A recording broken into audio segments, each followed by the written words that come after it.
Hello, everyone, and welcome back to Stellar Blade with Chaos Counseling. That's right. Last thing we did was... what's what I'm looking for? Was to help that machine guy. Wait, what's that?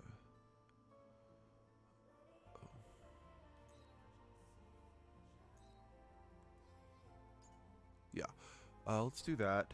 But yeah, if any of you are wondering what's up with the fact that the video says Xander streams instead of Luke streams, oh, sorry.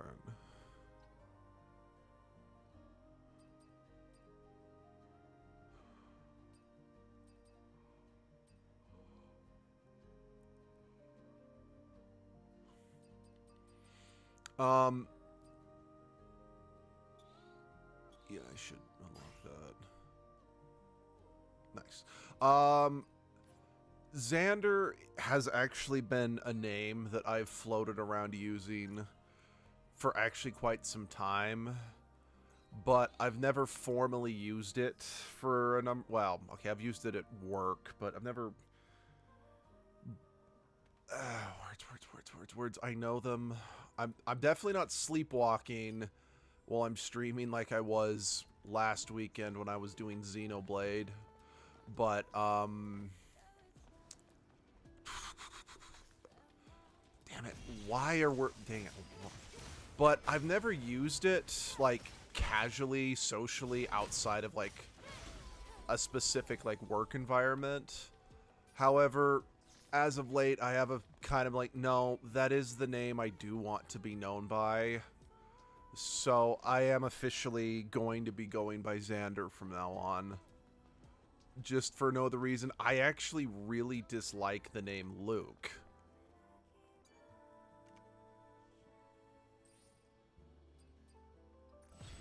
Thank you.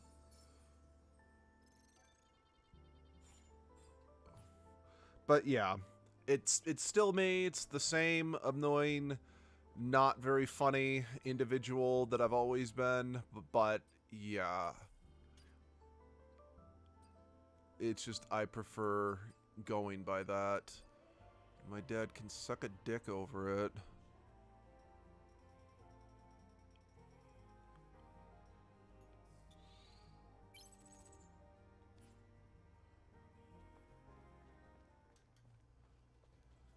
Okay. Oh, right. Literally, I just turned the quest in, so... What?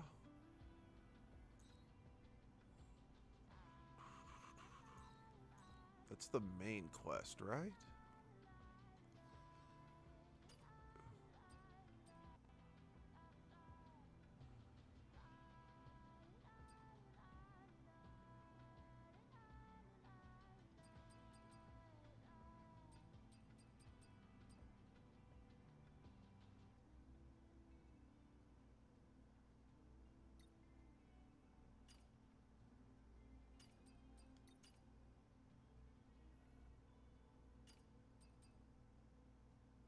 The... I guess... Right, because I guess those things are...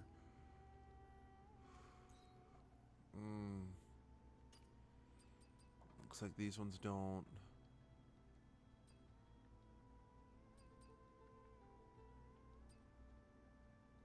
Right, that... Honestly, I might have to look up a guide for these two.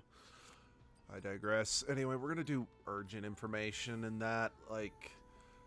The the gathering the doll stuff, that might just be something that we do just while playing. Same thing with the killing X amount of a type of enemy. So yeah, let's just yeah, let's just head back to Zion.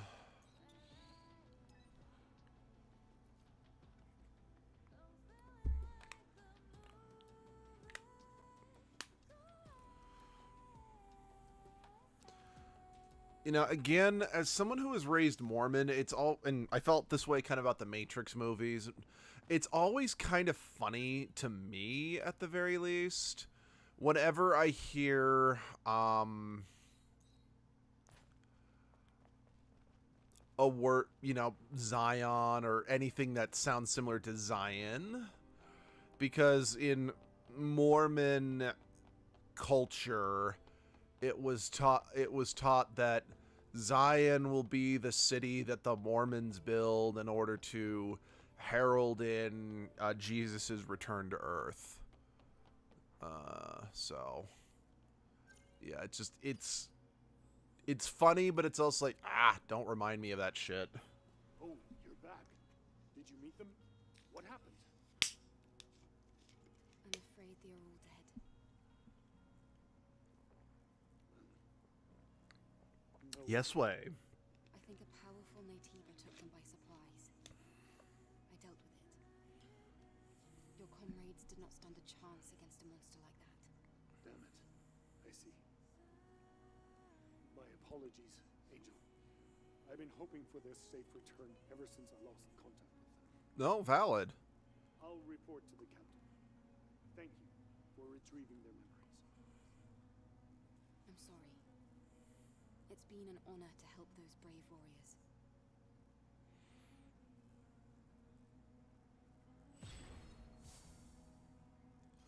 Mission complete.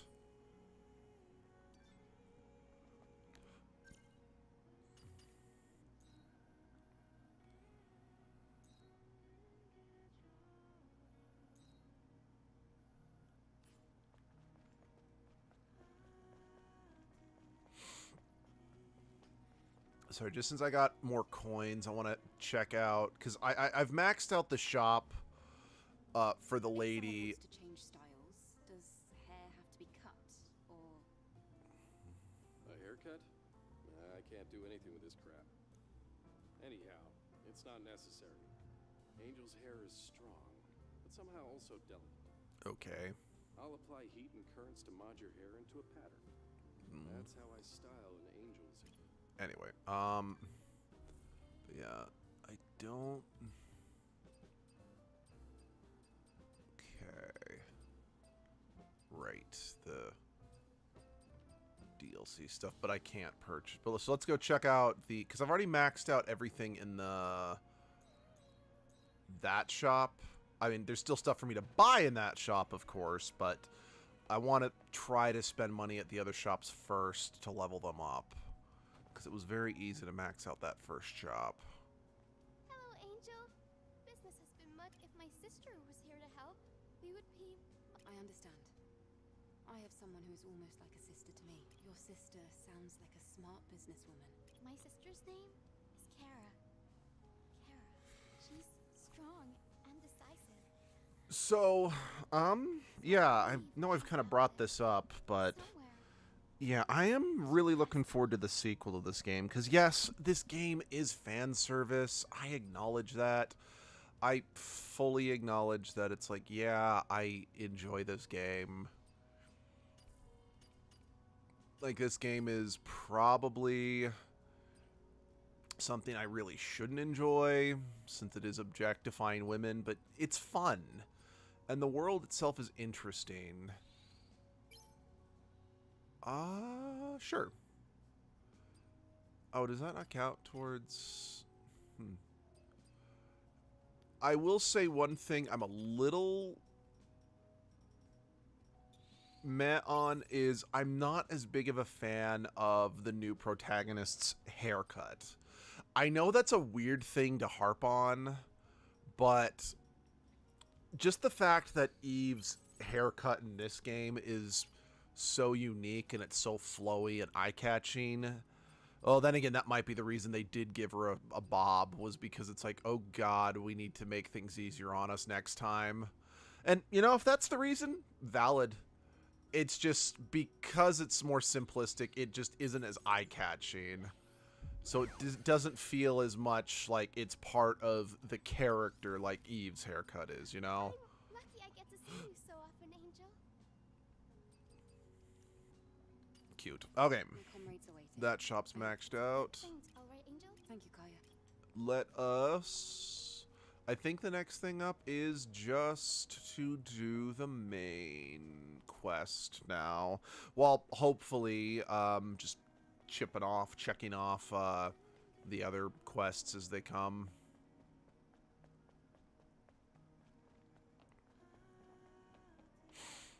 Now, we have already encountered the Nike Spirit, or Goddess of Victory DLC crossover thingy-madoodle. I wonder when we're going to run into the Nier Automata stuff.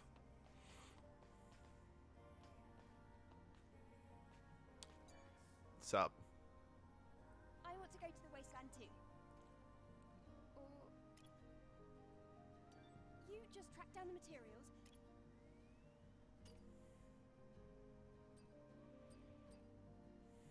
Oh. Totally forgot that I'd actually constructed that already.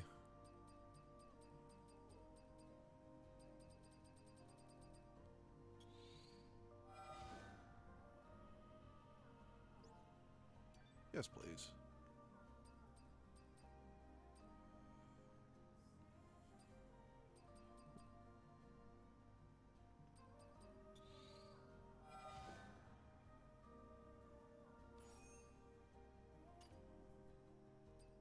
Still holding off. I want to upgrade my radar next. Now this outfit is nice. This outfit is pretty. And, okay, yes, you know, she's wearing tights. You can clearly see her ass. And, quite frankly, that front really shouldn't be covering anything. But this, to me, is infinitely more sexy than any of, like, the super skimpy outfits that Eve wears. Because, again, I'm someone who... honestly, to be perfectly frank, I don't have a problem if a woman does want to wear, you know, sexy outfits, or, you know, they personally find, you know, the less is sexier, you know, less blah, blah, blah, blah, blah.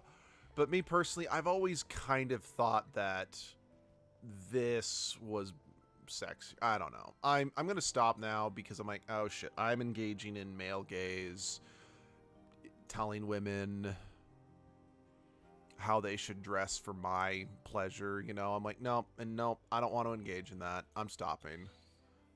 I am stopping. I know, it's kind of a dumb thing to do when I'm playing a game like this, but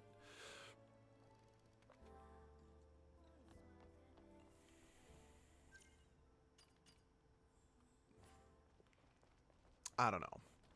I do, unlike, you know, Dead or Alive Extreme 2 or Knights of Azure 2. Oh, right. I'm not even going to chase after that thing. But I do actually genuinely enjoy this game. I think its story is great. The character designs are really good. Or, not the character design. Well, yeah, the character designs are good. Albeit, again, they are a little male-gazy. Well, not a little male-gazy. They're very male-gazy.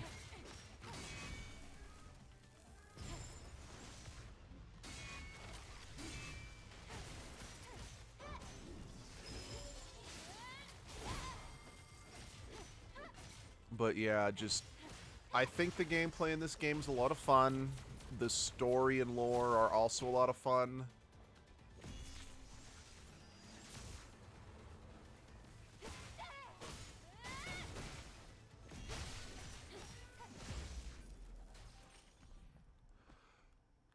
Point is I do enjoy this game in spite of how fan servicey it is.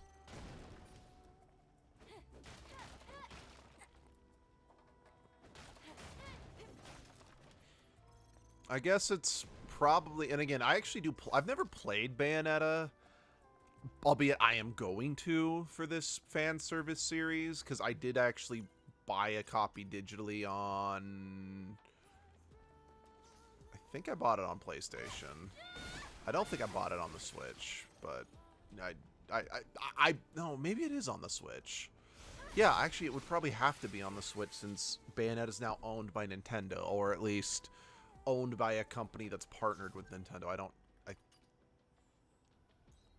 I'm pretty sure it's owned by Nintendo. Okay, I actually want to go over here first, see if there's anything interesting over here, and then we'll go.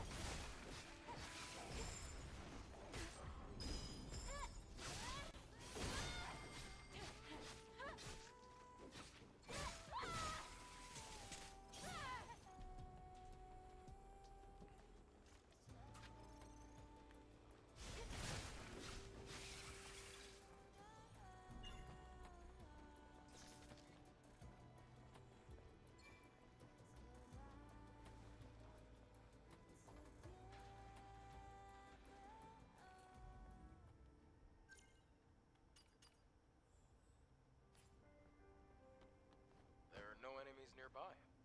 Looks like a pretty good place to fish.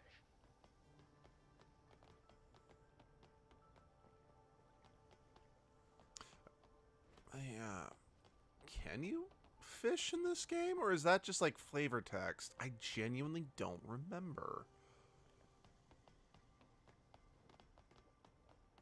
I think that is one nice thing about me streaming games that I've only played through once. But I know some people might enjoy like my live reaction, but I don't like.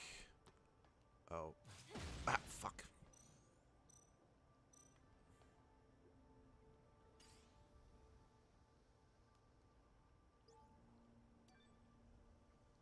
But honest truth, I genuinely don't like not being able to finish a game.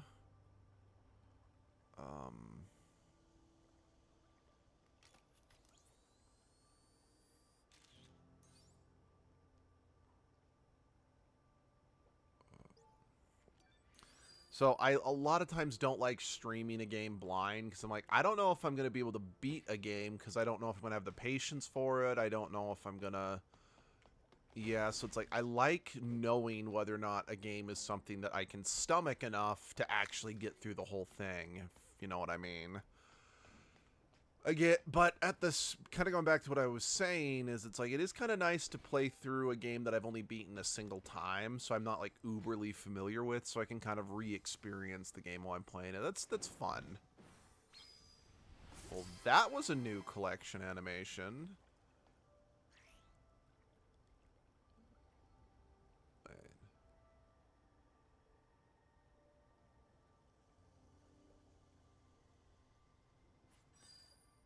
Is this DLC? I mean, and I also, since I played the game when none of the DLC was released, and when the DLC came out, I'm like, okay, I like this game enough, I'm buying the DLC. But I haven't had a chance to play the game again since the DLC came out.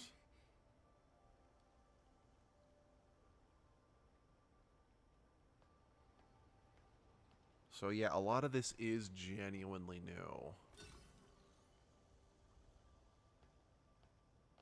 What'd that do for me?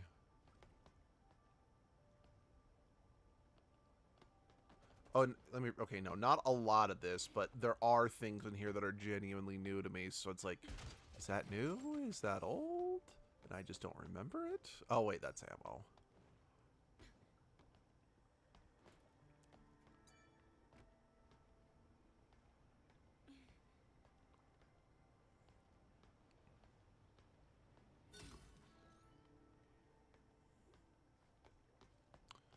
I assume there's at least one more of these things.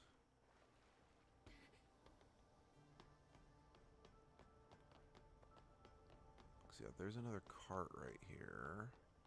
Oh, literally right in front of it. I saw this thing earlier and I just kind of ignored it. There we go. Oh, I actually was expecting that to land in the water and I'd have to swim down for it.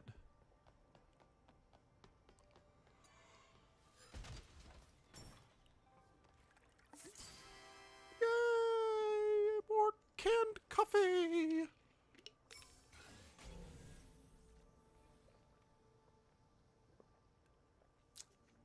Yeah, I also totally forgot that I can, my drone has a scan feature.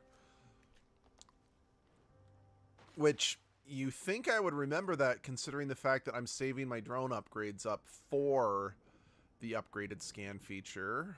But I digress.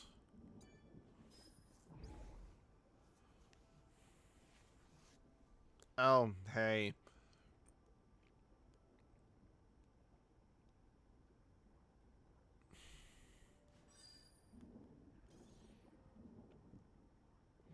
Well, that's upsetting. Oh, well, we'll just say it's my old name that died.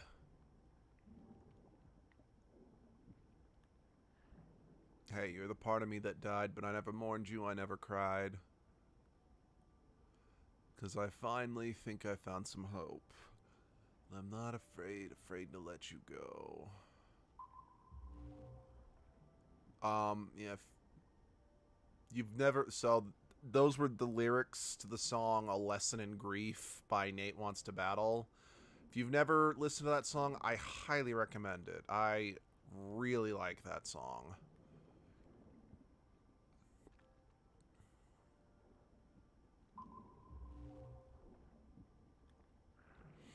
Actually, fun fact, not counting things like symphonies and orchestras, Nate Wants to Battle was the first live concert I ever, and still to this day, the only concert I've ever seen live. And again, that is in part due to the fact that I do not like crowds, especially, you know, crowds like a concert where you are packed in tight like that. But, words. There just aren't enough bands. Oh, boo. There just aren't enough bands out there or musicians out there that I like enough of their songs to feel like going to a concert would be worth it for me. Simply due to the fact that I'm like, okay, I don't know, or I'm not familiar with like half the songs they're playing. And to be fair, that did happen with Nate's concert, but it was one of those, I liked Nate enough that I'm like, I still wanted to go see them in concert. Especially since it was a lot of fun because his encore song was City Escape. Because I really do like his, like, if I'm being perfectly frank, so again, for those who don't know, Nate Wants to Battle, he is the composer who wrote the song One Way Dream for Sonic Frontiers. And honestly, he also was asked to perform at the Sonic 30 year anniversary. He's the one who sang Endless Possibilities and City Escape, for that matter. Or Escape from the City. And honestly, I kind of deep down hope he becomes one of like the go-to musicians for Sonic going forward, because I actually think he sounds better than Crush 40. I'm not knocking Crush 40.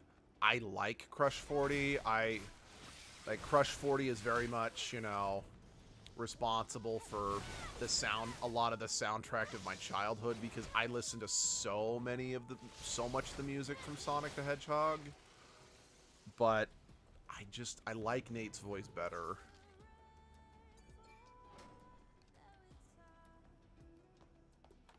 What on earth are you doing here? Ah, it was you, Angel. Phew. I'm here on the Prophet's orders to inspect the plant and other facilities. I was about to head back, but I saw all these monsters. I barely managed to hide here. You already saved my life, but can I ask you a favor? Did you see a sentinel on your way here? No. You're the only person I saw.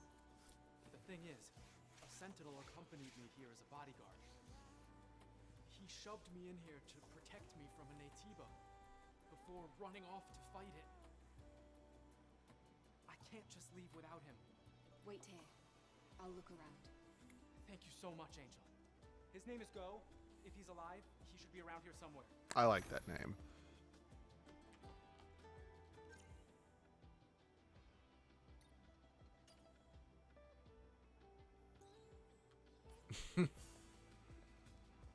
if I had just come and collected the quest. Oh well.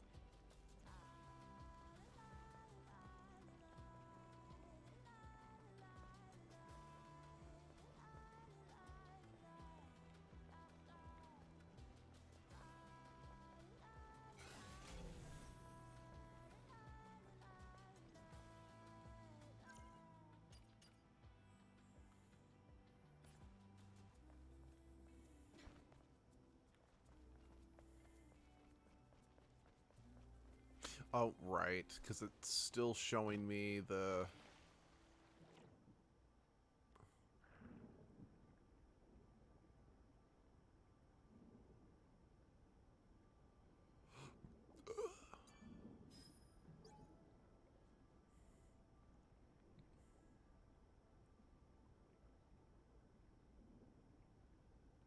I think this has to be the Sentinel. He must have lost his footing while fighting off the Natiba. May your memories live on. Forever.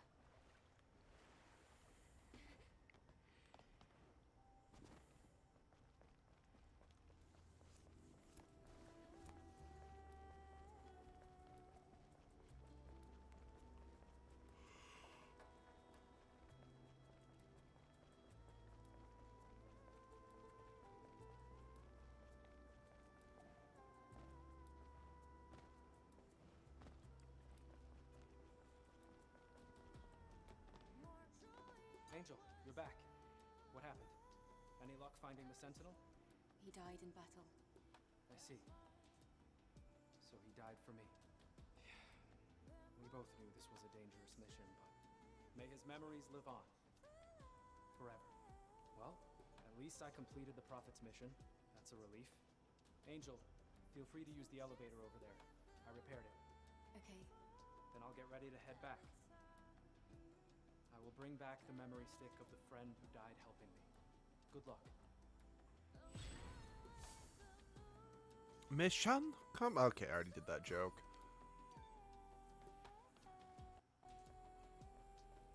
I've been... Well, funds.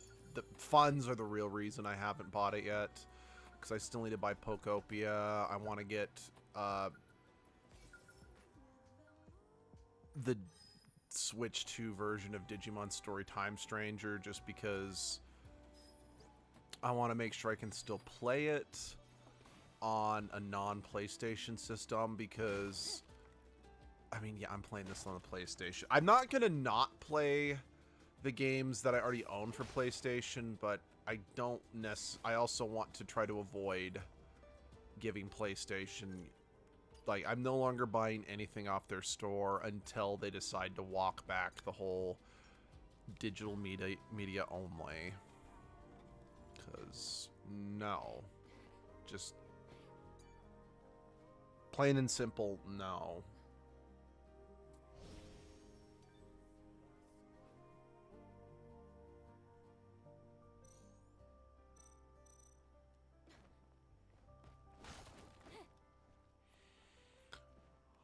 Plus, it'd be nice to just have that game on the go. Because having a Digimon game on the go is very much keeping in the spirit of the Digimon games.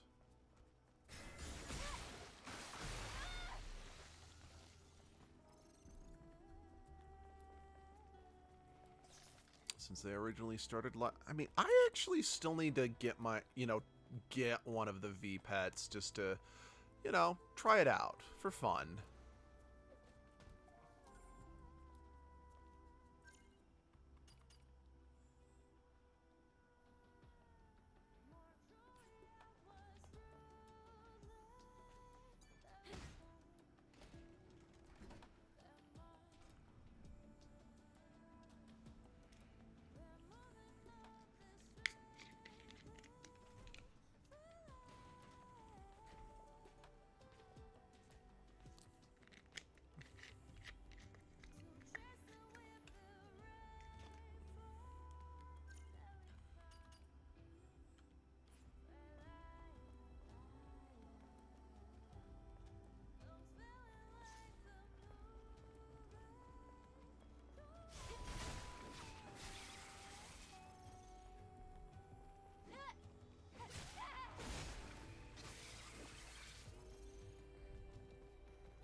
Man, these little ones just come up on you super fast and super without warning. Oh, was ist das? Okay, cool. More material. I could always use more material. Crafting shit.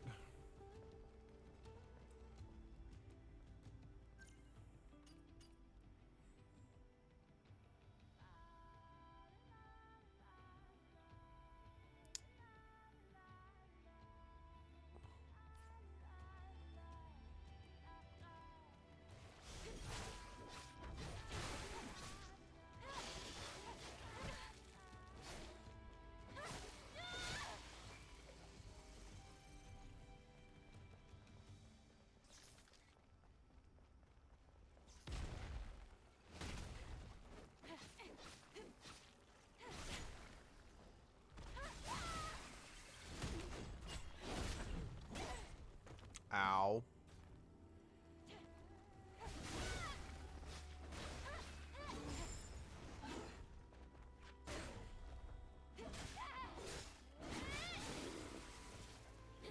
Okay, yeah, just gotta kill more of those type of creatures. Take that, you fucking tentacle hentai.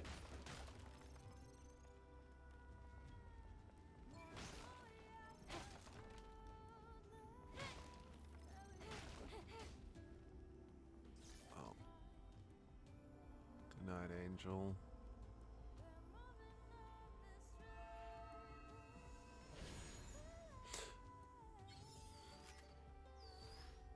Okay, sorry, something that I did just remember, one thing, so about the main character of the second game's design, the other reason I'm a little concerned about her design isn't just her hair. She looks younger, like her design looks younger than Eve's, and given that this is a game, like this first game is known for its fan service, I am a little concerned that if the fan service continues into the sequel, honestly, if it does continue this heavily into the sequel, I actually might not get the sequel, just because it's like, I'm not comfortable playing a game that fan services up someone who does look. So, well, then again, I need to actually look at it again and see if is she actually as baby-faced as my brain is telling me she is. Either way, I do kind of wish that they hadn't gone that route. Sorry, hold on. I need to look this up. I need to.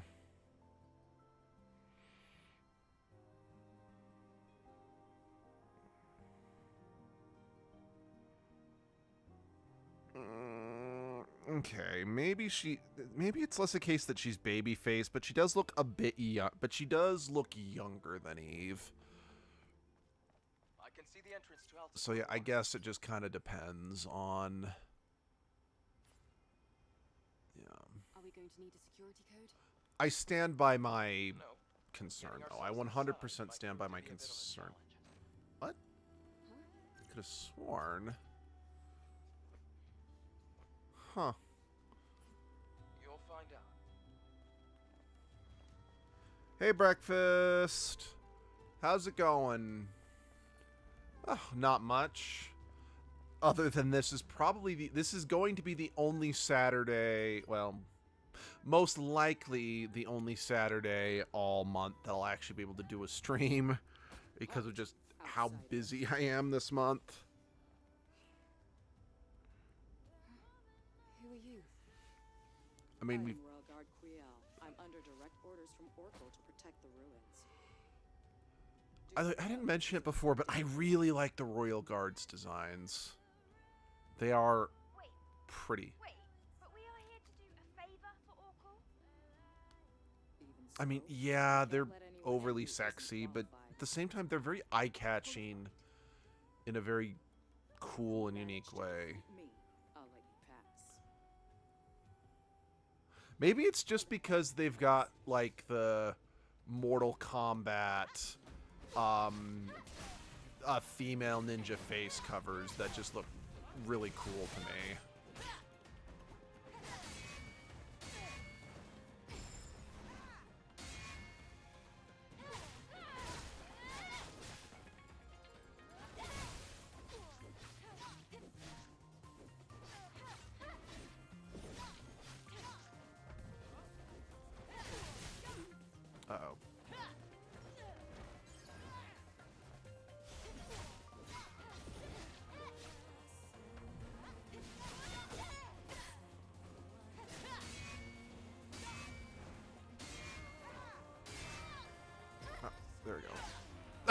Right in the chin. Let's see. That reminds me of a mecha toy from Mosho Toys. Very good. I will take your word for it. I'm not I familiar underestimated with your that. ability to fight on equal footing with the Alpha Natiba. It was an honor to spar with you. I mean, to be fair, Enter now, right? Yes. to be fair, we've only fought 2 Alpha Natibas. For a long time. Second one we kicked its ass, but I'll defend Eve against that first one because she was kind of I have hope. she was damaged. At least I think that was the implication, is that she was damaged, and she was very emotionally distressed because her sisters and Taki, you know, just her sisters were dropping like flies around her, and then the person she was closest with, aka Taki, was viciously murdered before her eyes. So yeah, I feel we need to give Eve some leeway when it comes to discussing her words, I know them. Her skill against the Alpha Natiba.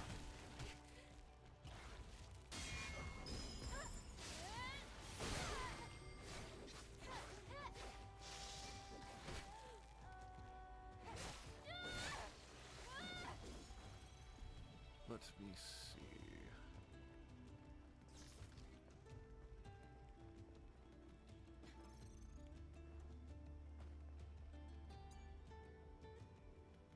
Cha-ching. Open.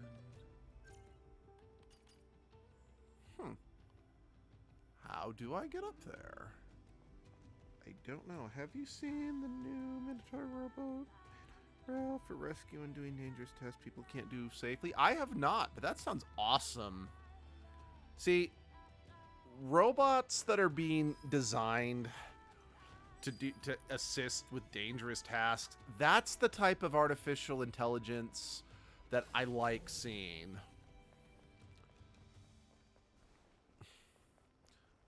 But just the fact that... No, but even then, that runs the issue of people's jobs being made redundant.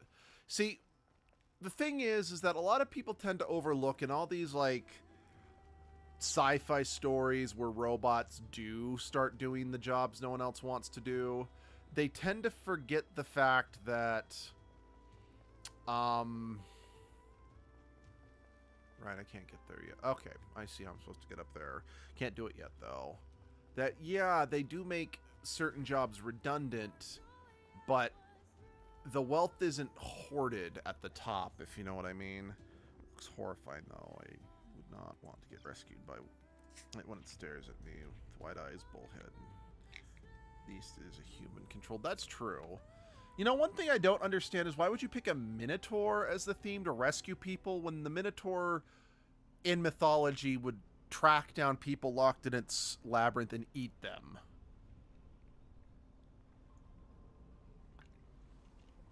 Just saying, that's just a interesting choice. I mean,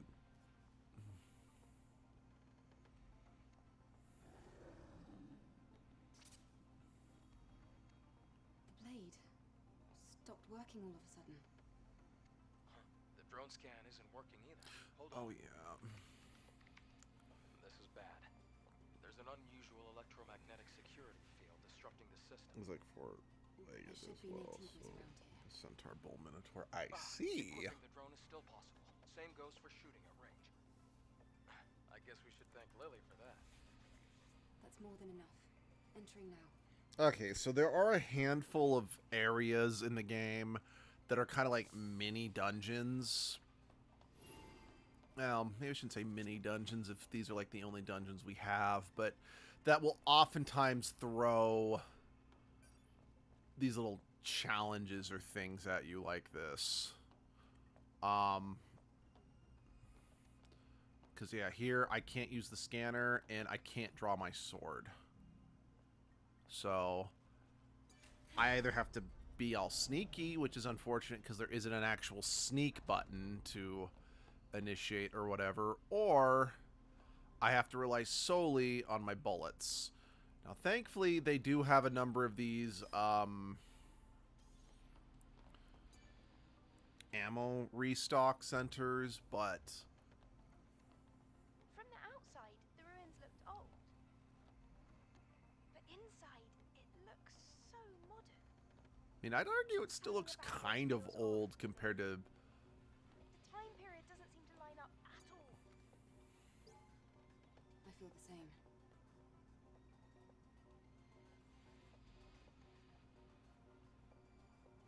Foreshadowing. I mean, yes, it's foreshadowing if it wasn't like... Well, okay, I don't know if the second half of the plot twist is obvious, but... I mean, they're not even trying to hide the fact that all the humans in Zion are mechanical. On the floor. Step back. There's a rope in front of you. Oh. I thought that was a wall I could ride on. No, is it not?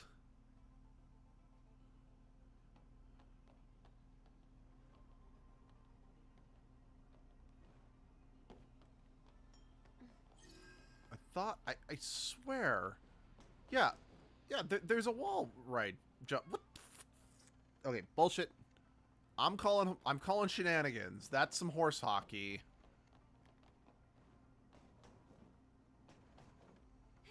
There we go.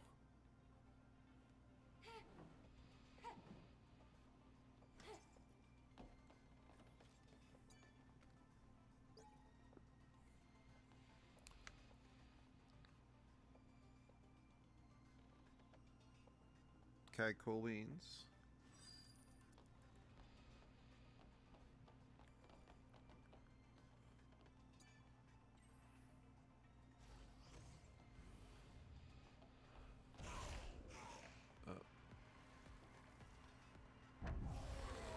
Oh, jeez. That's one way to greet people.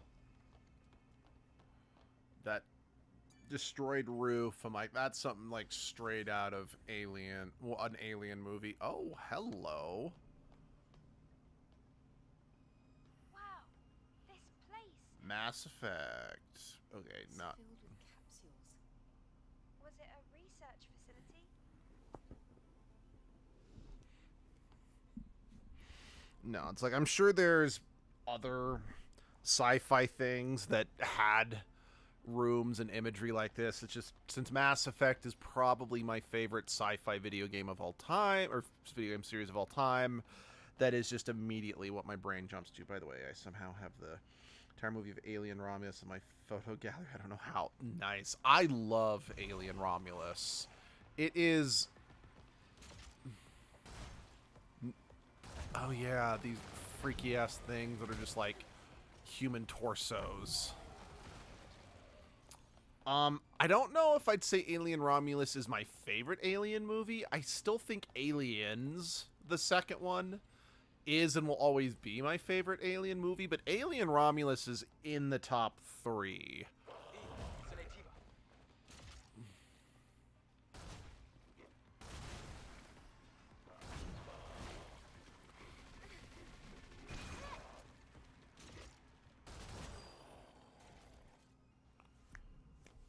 Then again, considering, let's see, hold on. No, let's see. Alien, Aliens, Alien 3, Alien Resurrection, Prometheus, Alien Cup. Okay, so given the fact that there's only 7 Alien movies, not counting AVP, I guess it being in my top 3 favorite movies in the Alien series is not hard, considering that, objectively speaking, there's only 3 or 4. Like, There's a count. considering the fact that I'd argue there's only 3 Alien movies that are actually good. Alien, Aliens, and Alien Romulus. Alien, or Prometheus was almost good. It has a lot of good stuff in it, but I do feel the execution as a whole falters pretty hard. Alien Covenant is bad. Like, don't get me wrong, I can't hate Prometheus or Alien Covenant just because of how much I love watching Michael Fassbender's performance, excuse me, as David. He just does such a good job, and I just love Michael Fassbender. He is just a great actor, and I wish he was in more stuff, but I kind of feel like after, what's it called? After, the Alien movies bombed at the box office, the X-Men movies that he was in just got progressively worse, and he starred in The Snowman and the Assassin's Creed movie. I just feel that Hollywood kind of lost faith in him, so he just hasn't been getting the roles he used to. Okay. Eve can't grab that for some reason. Don't ask me why. And I'm just sad. I wish I love Michael Fassbender. He is such a good actor. But I digress. What can you do?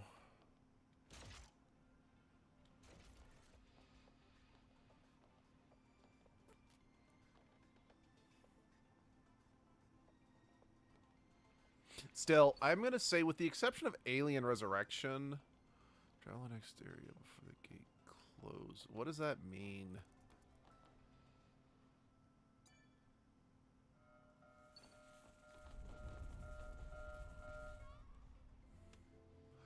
Okay, I'm still just trying to figure out how I can scale that.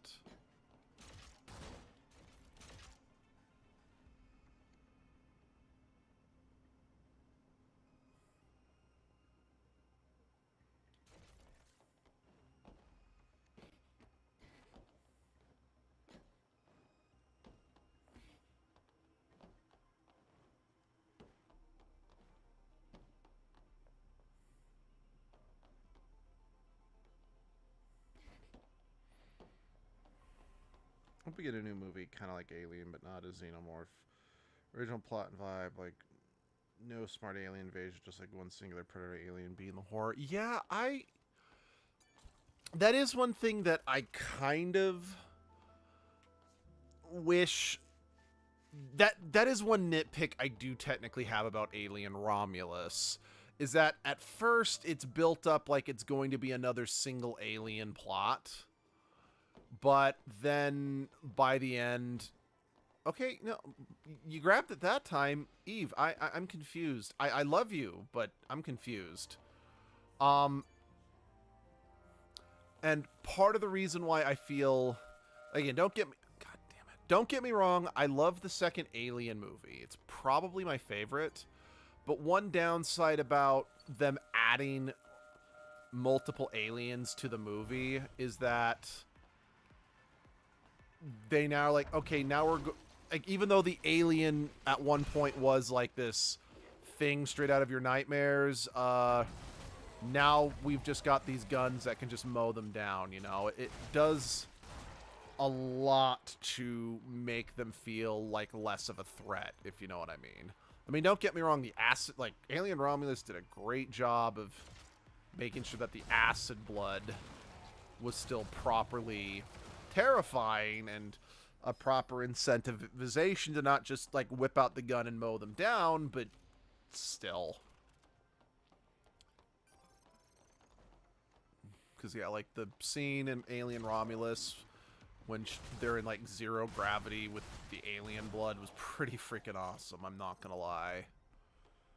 Alien Isolation was closest to get there. I agree. Sure, there were a fuck ton of aliens in that game, so it didn't have the sense of, oh, it didn't have quite the same sense of ominous dread of, right, no gun, or no sword. But the fact that there was like little to nothing you could do to actually kill the aliens, at least throughout a good chunk of it, did a lot to make sure that the aliens' menace, at least on an individual level, was still properly intact.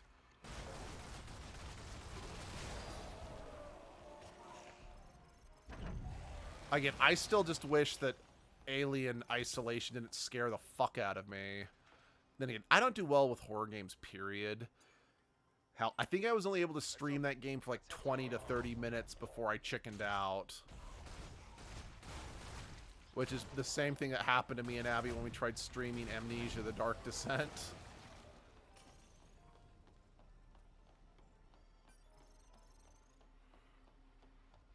But I did watch Markiplier's playthrough of Alien Isolation, and I liked the story.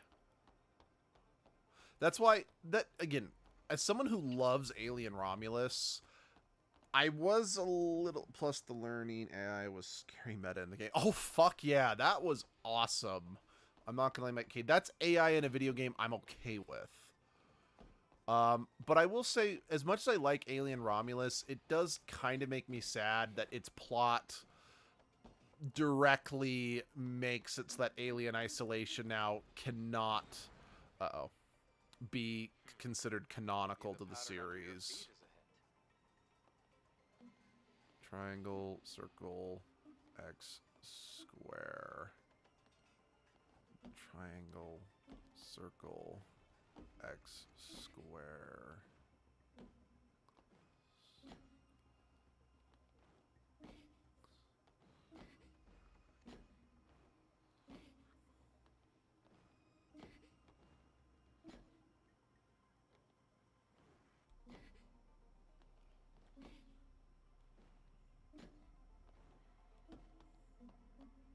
Great.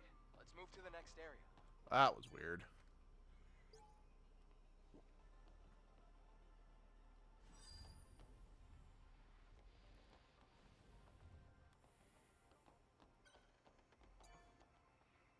Thank you for the frequent checkpoints. See, that's why I do actually like most of these, quote, challenge dungeons in a sense, is because this game's pretty forgiving. Also, they are the areas where you do get kind of like unique platforming things like we just encountered. Whether or not you think they're good enough to warrant that, I think that's ultimately up to personal preference. I don't mind it. I think it's a little gimmicky, but I don't mind it. Fusion cell in that generator. Let's get it out of there.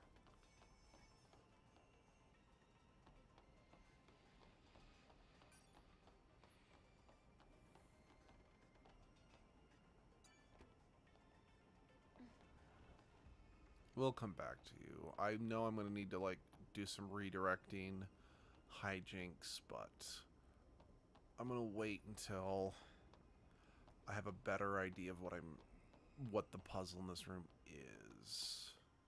We need a fusion cell in order to get out of here. Yep. Oh, that's bullets. Where? Sorry, I know you said you detected a fusion cell somewhere, but I didn't catch where you're detecting it, Adam. Oh. Ladder.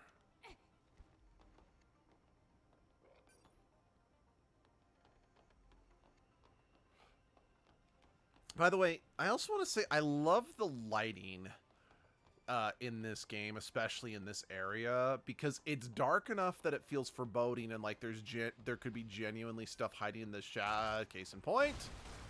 But I still can see enough of it that I don't feel like I'm being fucked by bad in-game mechanics and visuals, you know?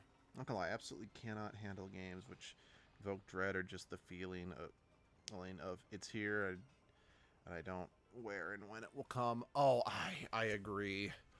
I don't handle pure horror games well. Like, back when Five Nights at Freddy's was still new, well, newer anyway. The other side's open. Okay, cool. We played a little of it for the channel. Like, we played the first game, and then we played the second game. I don't remember if we ever played the third game, and I know we didn't play any of the games after that for the channel. And even though, yes, the second game was objectively harder, the second game's actually the only one that I actually kind of enjoyed playing. And I think part of that did have to do with the fact that, for better or for worse, because there was so much more to keep track of, it kept my brain a lot more engaged, so I wasn't dealing with like the existential, oh my god, oh my god, oh my god, oh my god, is there something there, is there something there, is there something there, that I did with some of the other titles. Like, for me personally, the fourth Five Nights at Freddy's game was unplayable, just because having to basically listen intently to be like, oh, is there something there? Is there something there? My brain just got paranoid, thinking, oh, I'm hearing something when I'm really not, or whatever, you know, that I couldn't handle it. FNAF was not scary to me because I was cracked the moment I touched it. Sister Location, FNAF 4 the coolest to the feeling. FNAF 1 and 2 were more stressful, scary. Yeah, no, I can agree with that. Like I said, FNAF 4 was because I never actually played Sister Location, partially because, well, I started having issues with the developer around that time. So it's like, I'm not going to spend more money on these games. I won't say no to watching Markiplier play them, just because I'm watching it because Markiplier's funny, not because I want to support the games themselves. Yes, I know by watching them I'm boosting, you know, FNAF in the algorithm, so fair enough. But yeah, I can agree that the first two were not scary in the strictest of senses. It wasn't until, there we go. Yeah, it really wasn't until the later games that there was actual horror involved, you know? At least more conventional horror that's not just pure stress, you know? Oh, well.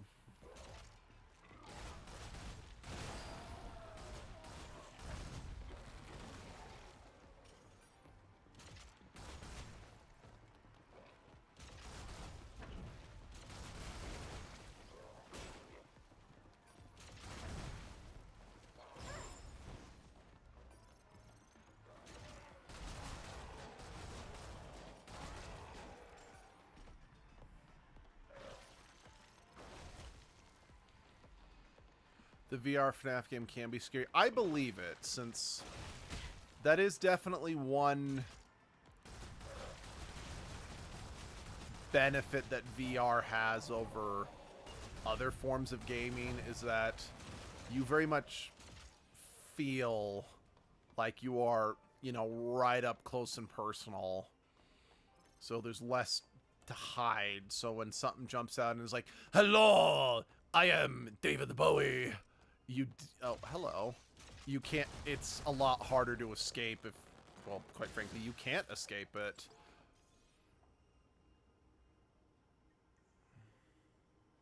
The monsters kind of remind me of Resident 4 remake. You know, again, as someone who hasn't actually played Resident Evil, but is familiar with some of the imagery thanks to cultural osmosis, I actually can agree with that.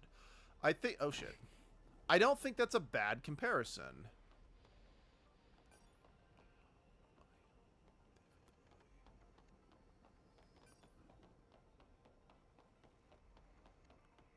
Sorry. Obviously, I need to redirect into that thing. But is there anywhere else that can...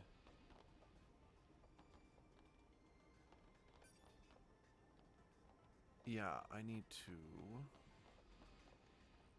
blast into that. Because I think that'll break the glass and then I can get in there. I don't know if there's necessary... Well, it looks like there's something in there with the reflector thingy-madoodle.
Well, good to know.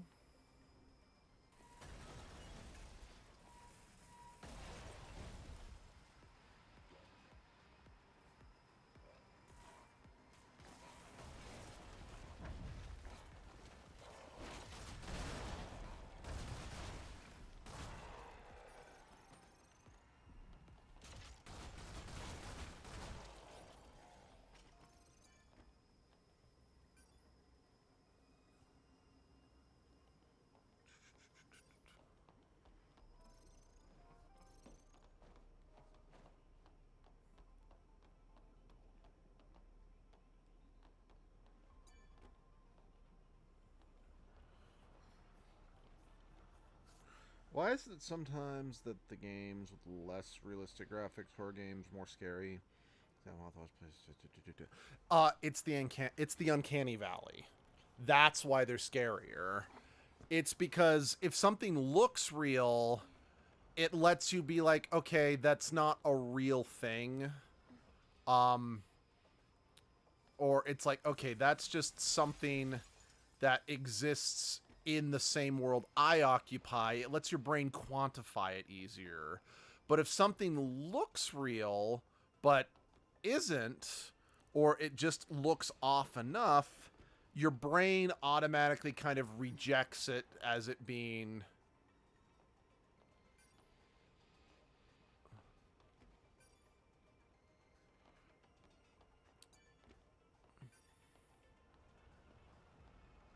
Because it's like, it's kind of the reason why, like, a lot of times, when, like, actors are recreated entirely through CGI or, like, de-aging effects, it's like, yes, they technically look real, but they look wrong. And that's, to me at least, the same principle here, is that something that looks real-ish is always going to be more horrifying than something that actually is like truly like realistic, good quality graphics, because your brain will be like, no, there's something off about what I'm looking at. But again, that's my opinion.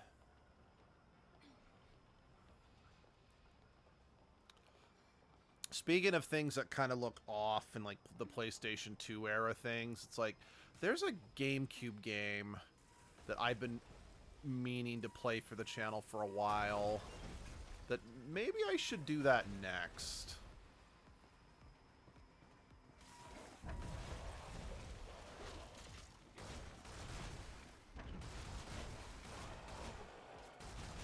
And I mean, okay, it's not actually a fan service game, but it's like, I was about to say, I'm like, oh, and it's a fan service game, so perfect, I'll play one then the other. I'm like, no, it's not actually a fan service game. It just, like, something is missing and your brain tries to fill it and just says no. Exactly. That actually sums it up perfectly, in my opinion. But yeah, I'm like, no, sorry, the game I was thinking, I'm like, it's not a fan service game, but again, because I was raised super duper duper Mormon, the fact that it had, like, any female character, like, the fact that the main character wore a belly shirt and short shorts, ooh, that was scandalous. Or then the fact that two of the monsters you could encounter were succubus and incubus. And don't get me wrong, they're not that revealing compared to succubi and incubi in other games, but still, it was very much for my, ooh, young Mormon being like, oh, this is scandalous. I shouldn't be doing that, but I can't look away. I am bearing witness to the forbidden fruit. After all, knowing your enemy is often the first step towards defeating them. But this place seems more like a manufacturing facility to me.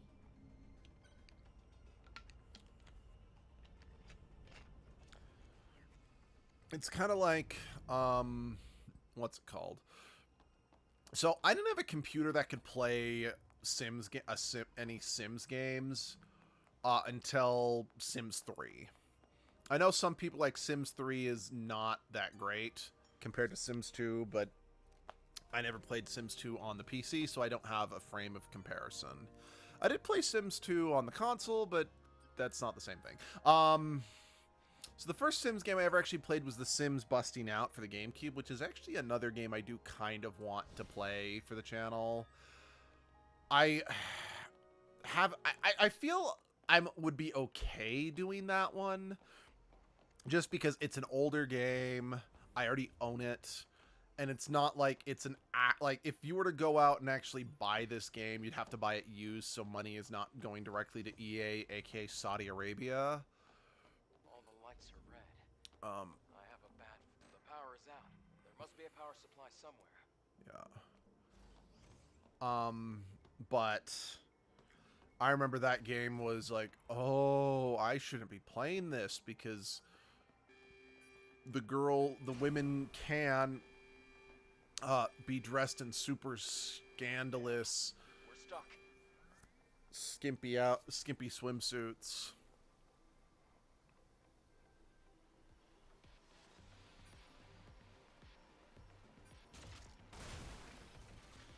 Even though, like, they weren't that bad.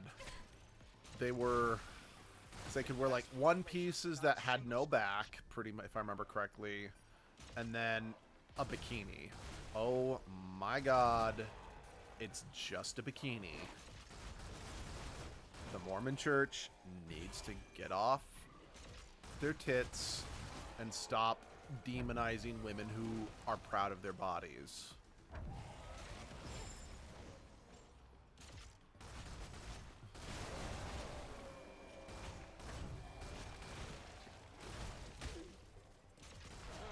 Because it's like, oh, but...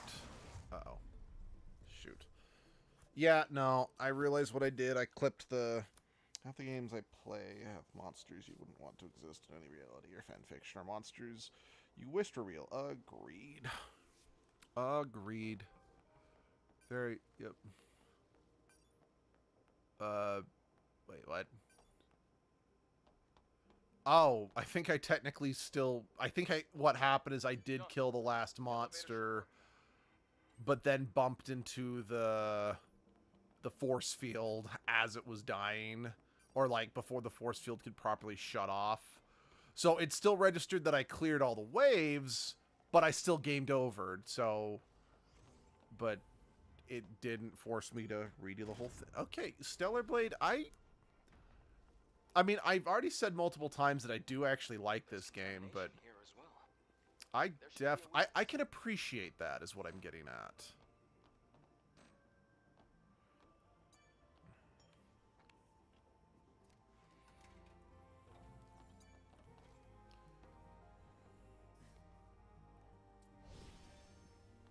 Yeah, again, I really want to beat this home, especially after that, because, I don't know, that feels nice. I know this game has so much fan service, and if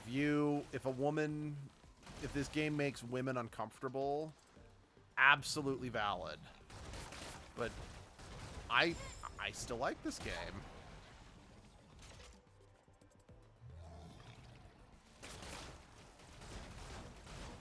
Okay, that's not it.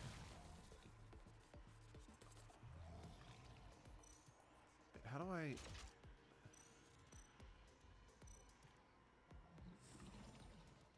Oh, I think I see it.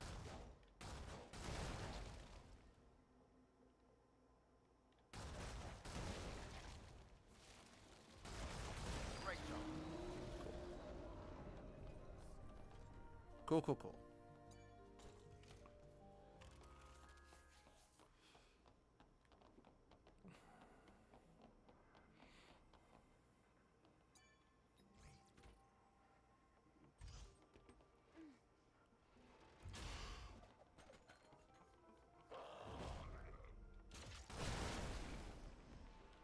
Take that, fascism.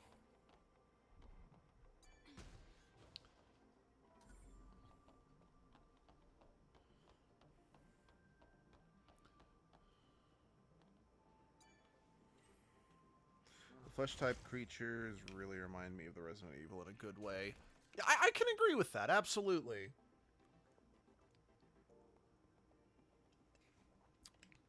again, being as someone who has not played a Resident Evil game, they do have good Advancing here.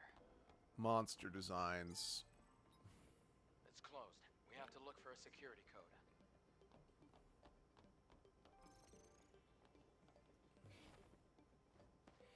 Well, these fleshy growth things definitely remind me of alien xenomorphs.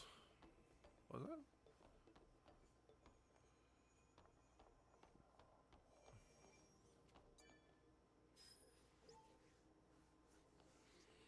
Cool. I was somewhere nearby.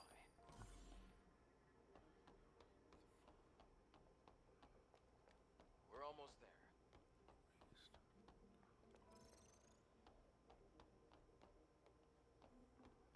Hold that thought.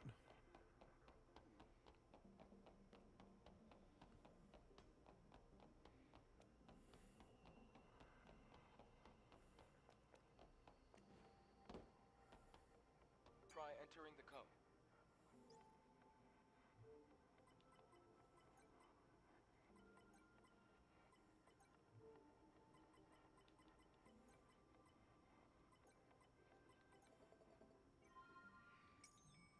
It worked.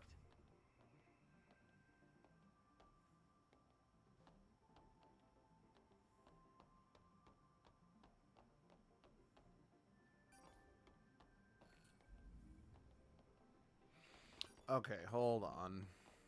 So I just kind of assumed that door up there would lead forward. And that was like maybe, but this might actually be the side room with treasure.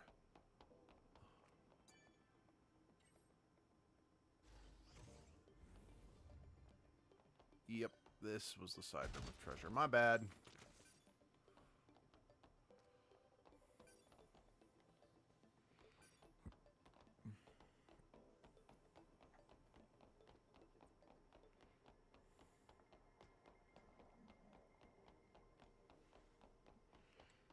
Is it me, or do a lot of the creatures just forget what incomprehensible or eldritch horror mean? I mean, something scary and something you don't understand. Creatures just show the horror to your face. I agree.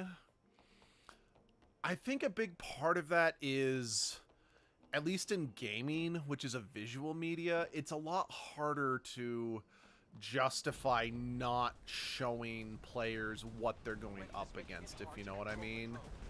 Because, again, in gaming at least, there's something of an understanding or expectation, if you know what I mean. Like, it's much easier to just not show people what they're going up against in a book, because it is all in the mind, or a movie. Because very much in those cases, what the characters don't see can feed the horror better, if you know what I mean. However, there is also, Come on, let's get out. like, going back to Aliens,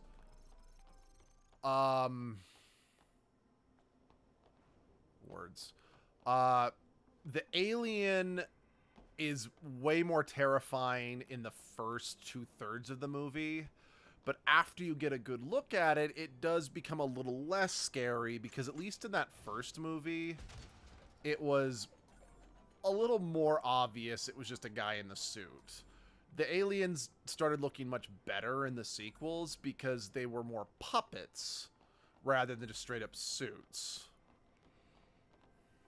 So they did look a little more alien. Plus, I think the other thing in regards to, like, not all horror is meant to be the fear of the unknown. Like, it is definitely, the fear of the unknown is definitely some of the most effective means of terror, but not all horror is meant to work that way. So I think that is also one of the reasons for it, is not everyone does want, not every story is going for the eldritch horror angle, you know? Still wakes the deep, does it in the right way. That's good to hear. That is very good to hear. Because, yeah, there are ways of doing it. Like, I'm not saying that video games, because it's like, oh, because it's visual, you shouldn't ever try to do a thing where you never see the monster. That's not what I'm saying at all. Oh shit, it's... damn it.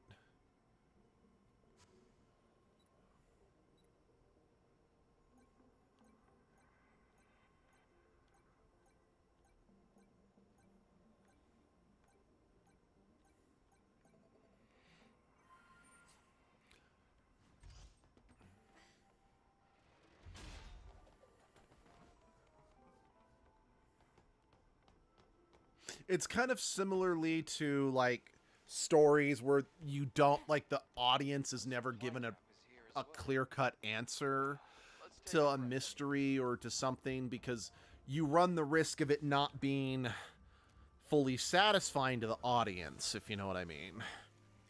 Now, love him or hate him, the Nostalgia Critic did an editorial. The Natiba's here. Oh. They look almost human. These Natibas are definitely different from the ones on the surface. A lot of them aren't even on our list of Natibas. Elder, you're keeping something from us. What is it?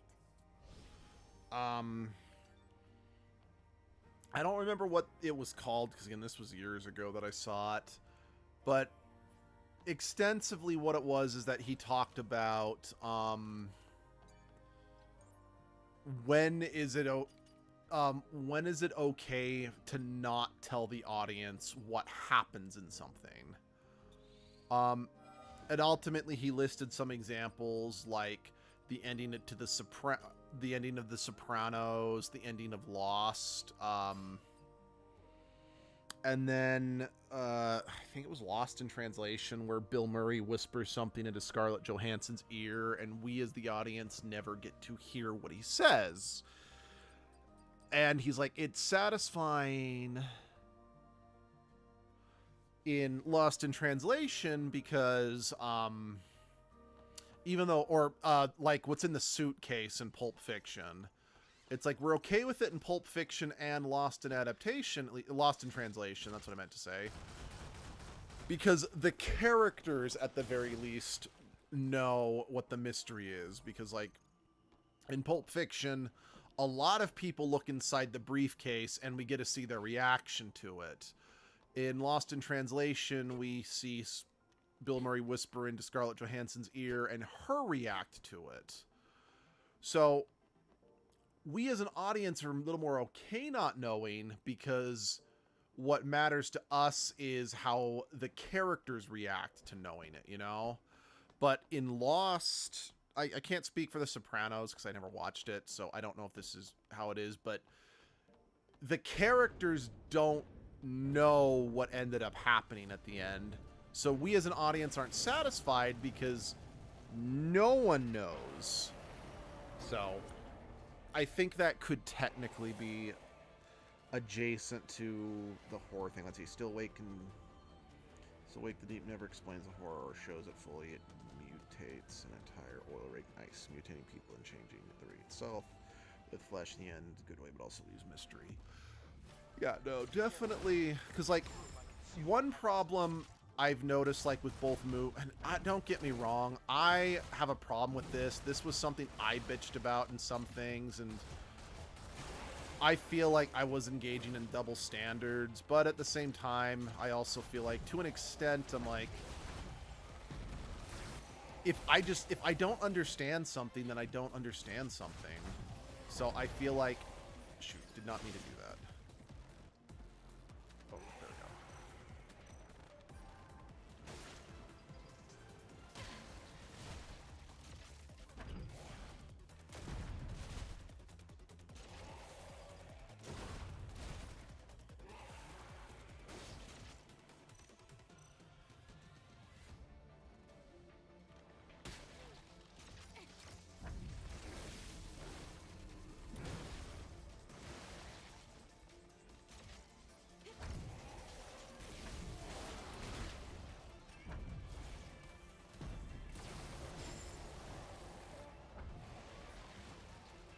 But there is some truth to the whole concept of media literacy and critical thinking for on an individual level is kind of lost for a lot of people. So if something is not spelled out for them,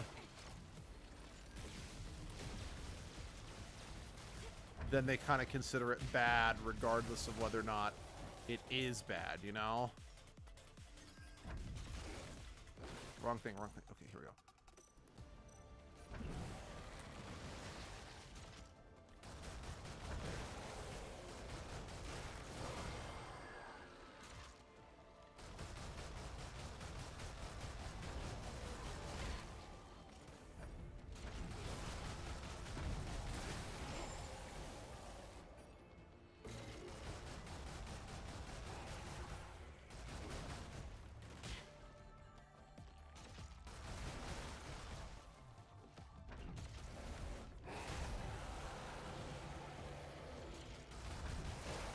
But I also know that trying to justify that something, oh, I don't have to explain it, it's open for interpretation, can, in its own way, be sort of like lazy storytelling. Or an excuse to be like, yeah, I didn't explain it in a satisfying way, but that's because it's supposed to be open to interpretation. Again, that is a bit of a generalization, because things that are open to interpretation can absolutely be great. But I have also seen it It's a hyperdrive. be used in a kind of lazy way.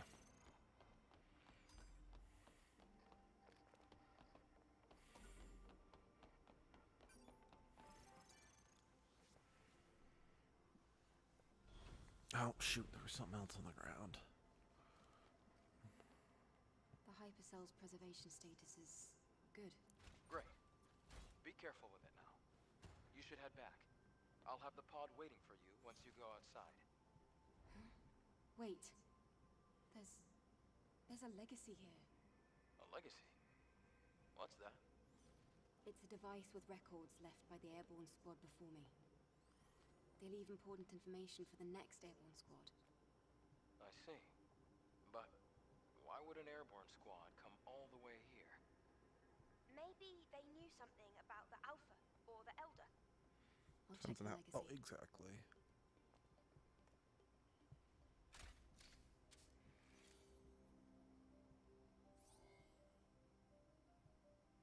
Day 8 after the second dive. Third record. Legacy account Raven. Remaining survivors Ripley and Dennis. Okay, Ripley has to be a Dennis is reference. in a bad condition. Death is very likely at this rate. We discovered this laboratory 4.47 kilometers from the drop-off point. It seems to be a facility that studied Naytibas, but it's hard to obtain accurate information due to severe contamination. However, I discovered an astonishing fact while searching through the data. Before the war we call the Final War, there was another war. It was a war fought between humanity and the androids humanity had themselves created, the so-called Andro-Eidos. Humans lost the war against their own creation. The few humans who did survive hid in underground facilities, but the hunt was far from over. However, an unexpected factor turned the tide of the war. With mankind at the verge of extinction, Naytibas, powerful creatures from an unknown origin, appeared out of nowhere. The war with the Naytibas brought about the destruction of the androids. And so, during this time, mankind was able to make its escape to the colony. From now on, I plan to investigate the origin of Naytibas. Hopefully, at the origin point, I should find the Elder Naytiba. To anyone who may be watching, may Mother Sphere's blessings be with you.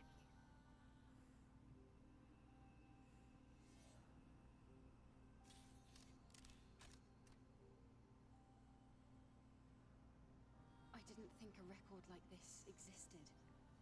And there was another big war before the Final War. I never learned about anything like that at the colony. What do you think, Adam? The history of mankind is riddled with conflict. It's hardly a surprise to hear about wars It's strange that this wasn't passed down. I'll retrieve the legacy and go back. Wait a moment, Eve. I can pick you up with the tetrapod. Okay, I'll be waiting. So, once I get control, I do want to point something out. There we go. So, if it wasn't, so it's possible you guys didn't notice it just because I haven't actually like worn it. So I'm just clearing some of these. Raven, this is her outfit. The legacy looked like a can of food. You're right. But yeah, this is Raven's outfit. I'm pretty sure I unlocked this outfit because I've beaten the game. So it's just now available. Maybe it was a DLC thing. I don't remember. But, you know, screw it. We just saw Raven. I'm going to throw her outfit back on. Just for fun. Again, the reason, like, I threw it on once. Like, I don't like it because I really did not like the way that it looked like the outfit was, like, just rammed up Eve's ass. I'm still not a big fan of it. But... How may I assist you?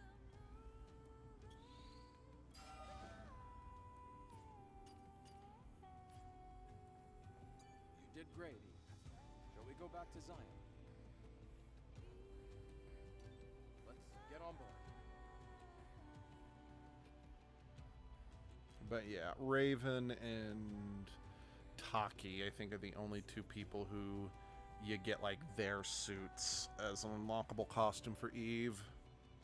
Well, I mean, I also get, like, the second squad. Okay, we do get some suits that resemble, like, older Airborne Squad suits, but I don't know how many of those. Okay, I'm now looking at what I've got, because I do not recall.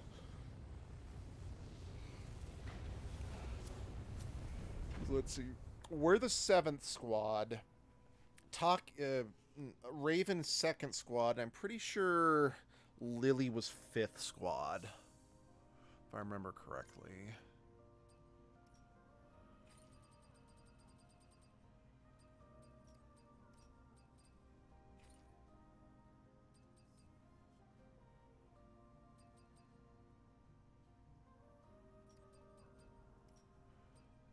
Yeah, 7th. Yeah, so 7th squad.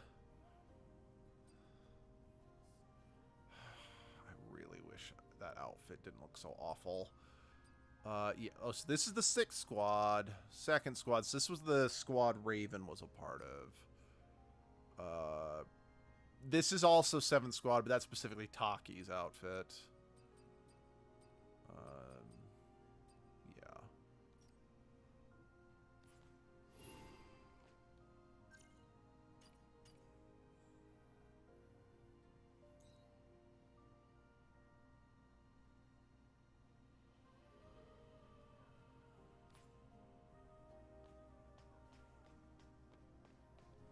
Is there any media where humans and androids such human robots aren't at conflict? Star Trek. Technically Star Wars, but it's more like the androids are being used for conflict rather than we're at conflict with them. There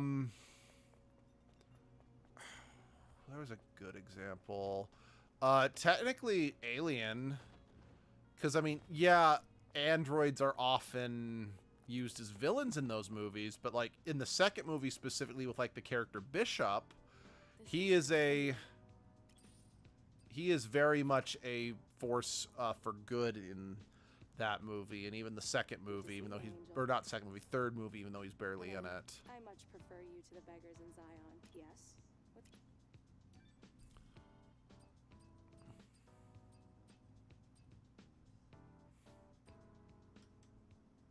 These outfits look so terrible.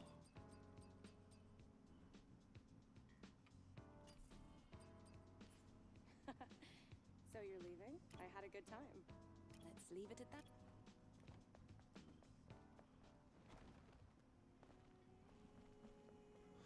And I mean, what's it called? The Mass Effect series, I mean, yes, they are at conflict, but the entire backbone of that series is finding a way for humans and robots to coexist. So, yeah, they're at conflict, but again, the point of the game is to end that conflict. You know, that doesn't count for what you're asking. No, throw that out. I'd say Mass Effect Andromeda is a little better at that, since there aren't the Reapers, there aren't the Geth.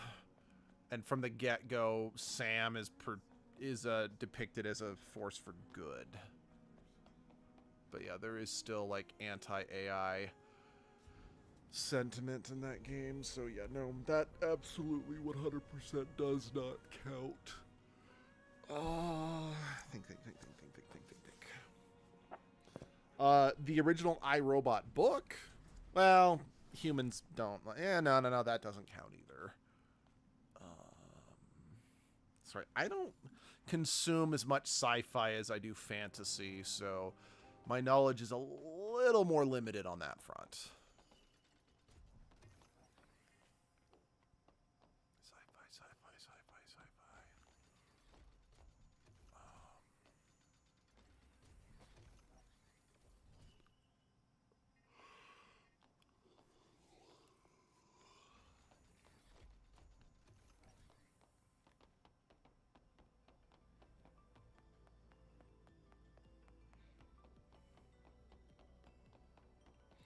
Lily, Adam, how's it going? As expected. My eyes did not deceive me. Excellent work, Adam. I'll leave this one to you as well. Let's go to the hyperdrive.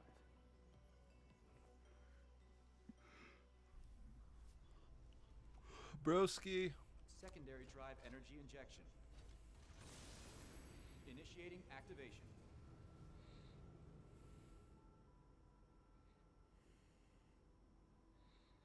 Whoa! It looks brighter now. Yes. What we're doing is really worth it.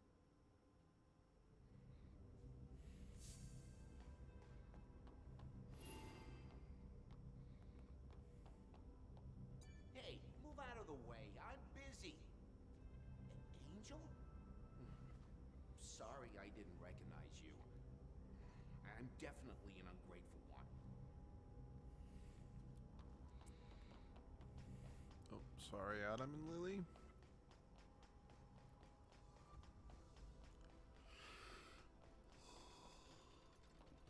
Oh, Transformers. That's a series where, I mean, it does depend on the series, because some of them are in conflict with humans, but most series of Transformers, it's robots versus robots, with each side having human allies. Again, it depends on the series. Beast Wars notwithstanding, because all of the Beast Wars series take place like far into the future after humanity's been wiped out, so those don't count. But the Generation 1 cartoon, the Generation 1 comic, portions of the IDW comic, albeit there are portions of that where humans are in conflict with the Transformers. But yeah, there are some. Once again, thank you. Now it's your turn. Excuse me. Wait. He will give you an answer.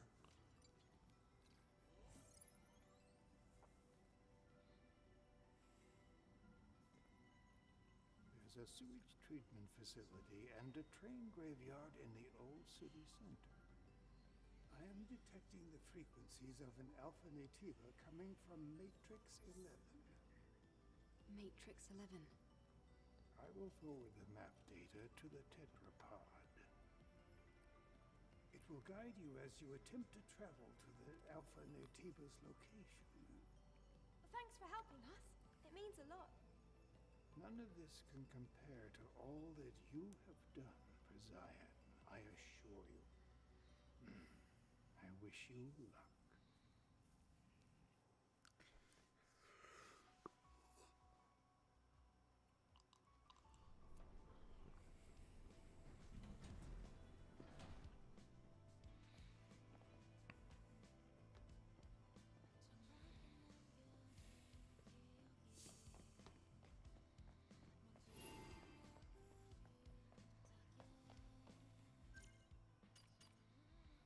More quests. So we're going to be doing those before we move on to the main story, because side quest slots. The town seems different. I see more people, more signs. I told you, what we've accomplished has been well worth it. I don't think we'll be catching any more sideways glances. That's great to hear. To be honest, I was getting a bit anxious. I'm heading over to the tetrapod.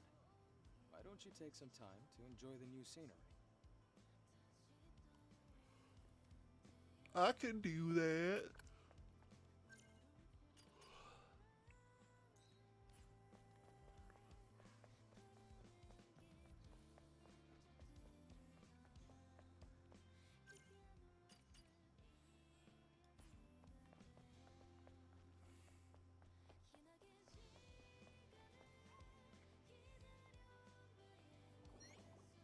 What the fuck?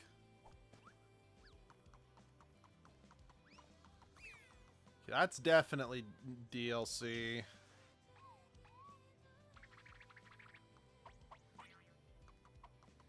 I think I mentioned this before when we were doing some of the other DLC. I do have mixed feelings about doing a crossover, like, in a way that just, it's like, this doesn't outright, this feels a little out of place in the world that has been established up to this point. I'm pretty sure I've done this, but just double checking.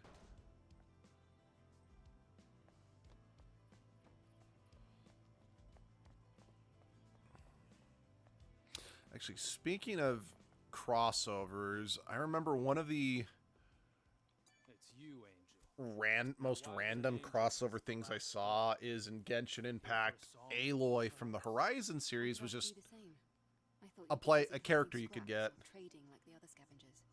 Yeah. That's what I'd be doing. If it wasn't for my partner screwing up. He entered the forbidden area. She was alright.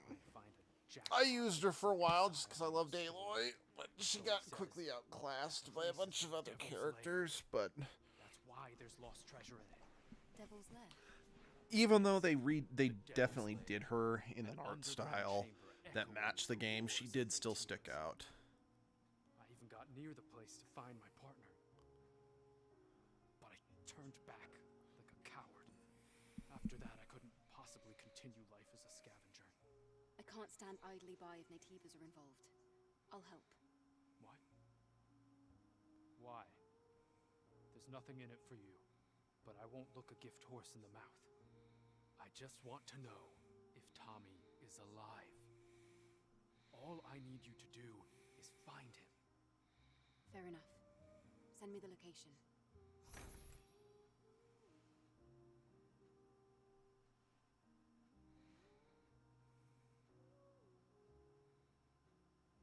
So hold on. Okay, so that's one quest.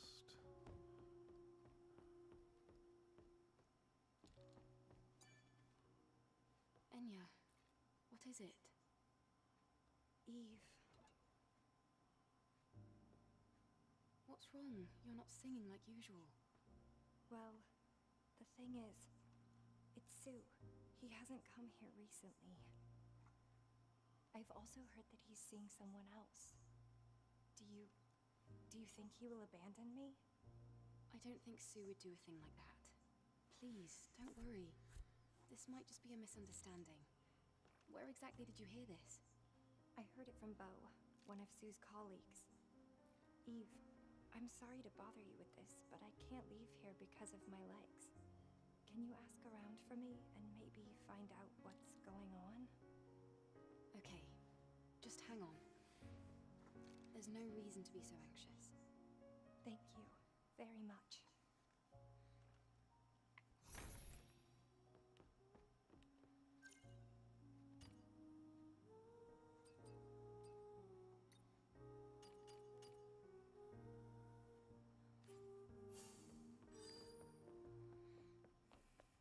I'm going to prioritize this quest very much so because, well, it's very much a case of helping someone who's What brings an angel absolutely in here? need, you know? I heard that you've been saying some strange things about Sue.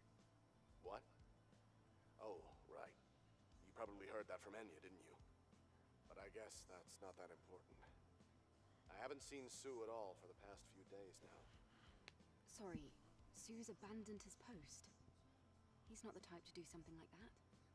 That's exactly what I'm saying. I wonder what happened to him. I'll have to investigate these in the right order. Do you know who Sue was meeting up with without Enya's knowledge? I couldn't say for certain. They were far away. Ah, all right. This complicates things.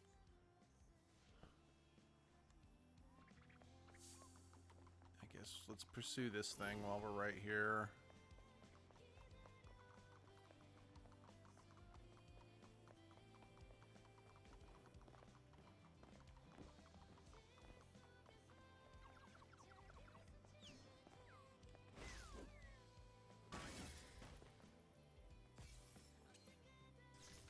Okay.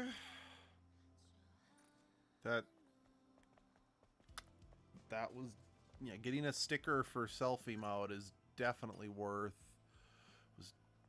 definitely worth breaking, you know, the immersion in the world for something that's stupid.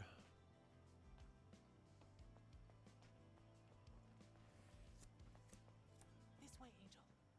Oh. Keep quiet. Just follow me. What is it? What's this about? I told you to keep quiet and follow me. Sorry, one second. I don't think I have that cat. Damn it.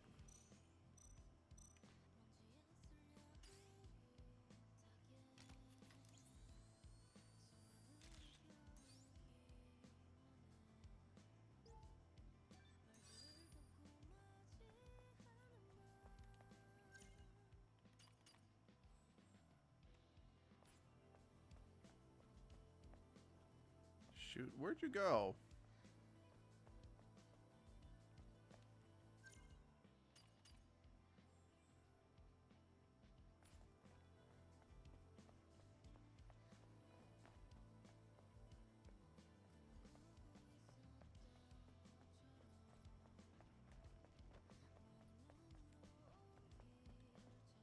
Angel! The looters took my sister. Please save my younger sister. Where are the looters now? There, down the alley. Wait right here.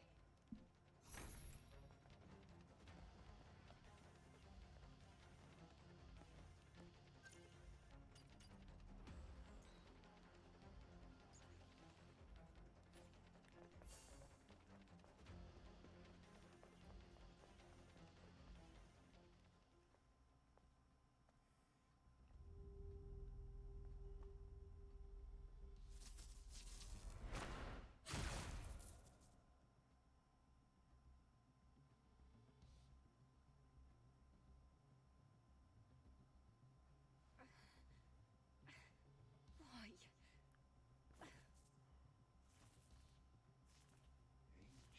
Angel. Everyone's happy to call you the Angel just because you came from the colony. Aren't we humans just like you? Well, why should we have to dig through garbage, cower, and hide from Nativos just to survive? Why?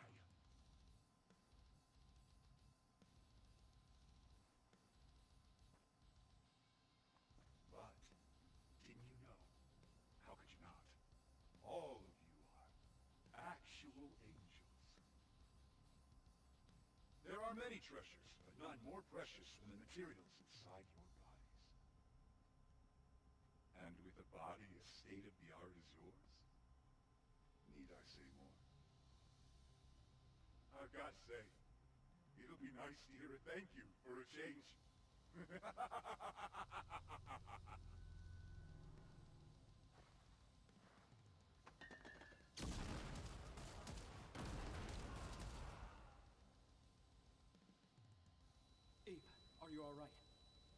Focus on me. Can you do that? Adam. Thanks for the save, Adam. These are black market merchants. I didn't think they'd approach airborne squad members. This can't be. I've never seen this before. It looks like Naytibas weren't all humans had to worry about.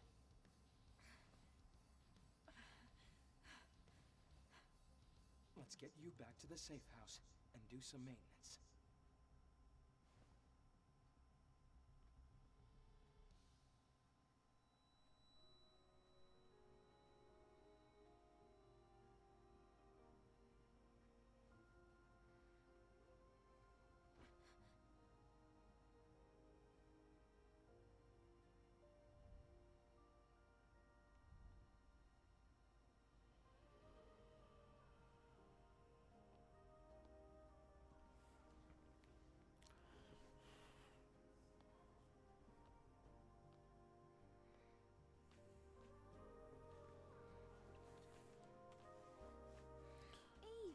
You're here. Look over here. What's this? This here is an alpha signal meter. This device uses the subtle resonance from the alpha core to pinpoint its location. It can't reach a super long distance, but you'll find it useful once you head over to the location Orkul told you about. Wow, good work. You're gonna put me out of a job. I thought you were already out of a job. You little brat. Thank you for helping me out all the time, Lily. And just one more. Can you turn around for me?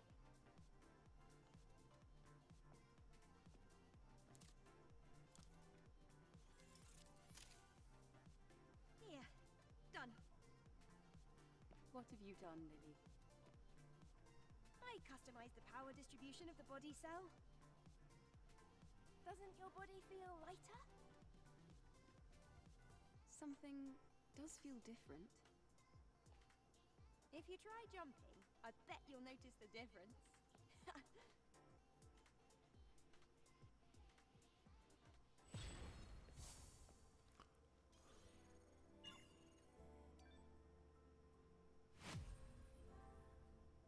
Sweet.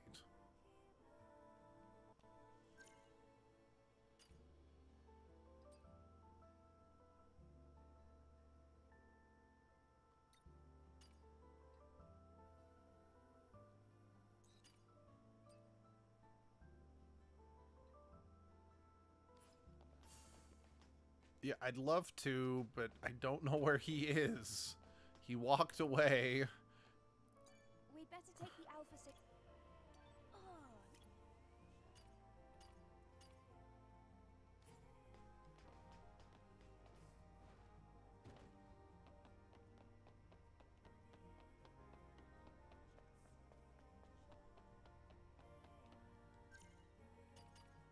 I really wish there was a way, like there was like a hotkey for the map.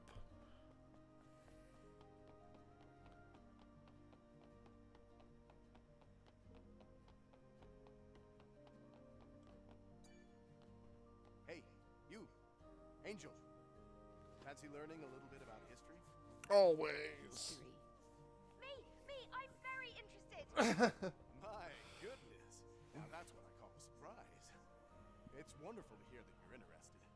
The citizens here are too exhausted or jaded to truly appreciate the wonders of history. Well, I'm not exactly.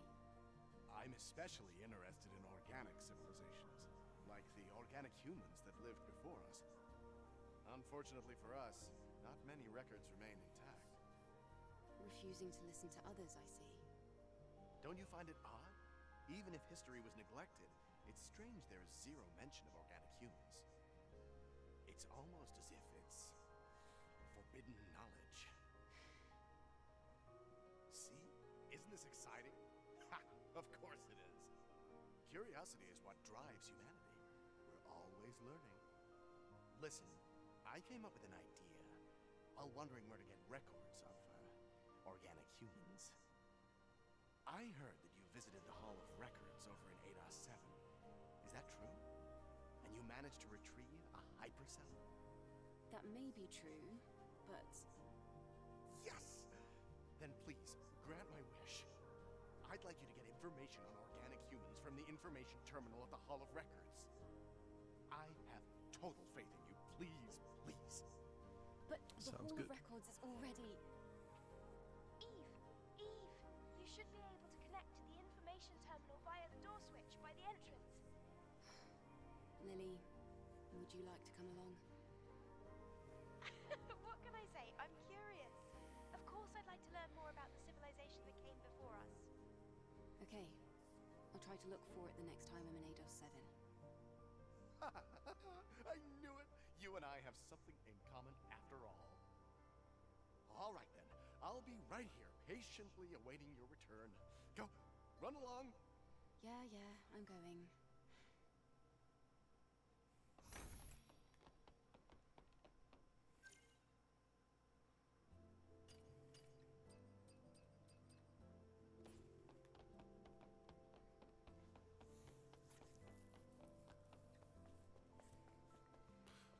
Did I go down here? I wonder if I did.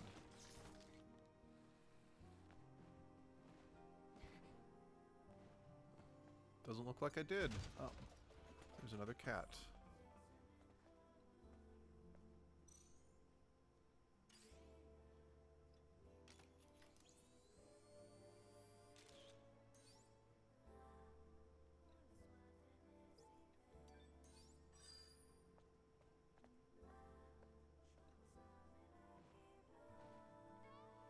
Trying to dangle from that.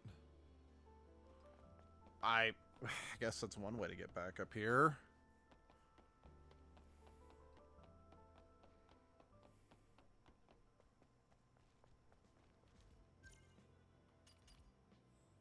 Oh, hold on.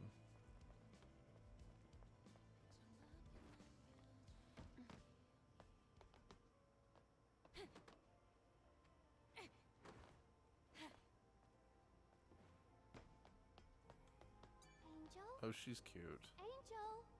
Stop. I'm not an angel. I'm... a child. Angel, the nice man over there told me to bring this over to you. What's this? Dunno, but I accomplished my mission. Bye-bye! Bye-bye. I got to see the angel up close. Again, that girl, she's That's adorable. Suspicious. Sending a random child instead of coming to me directly. What is this program?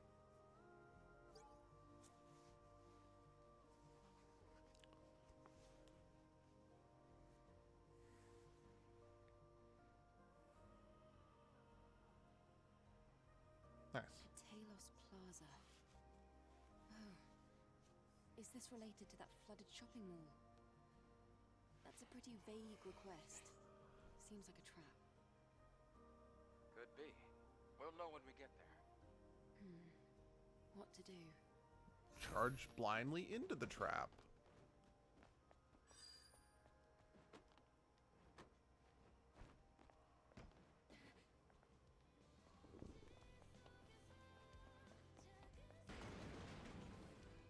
Huh. This noise. Renovating, perhaps?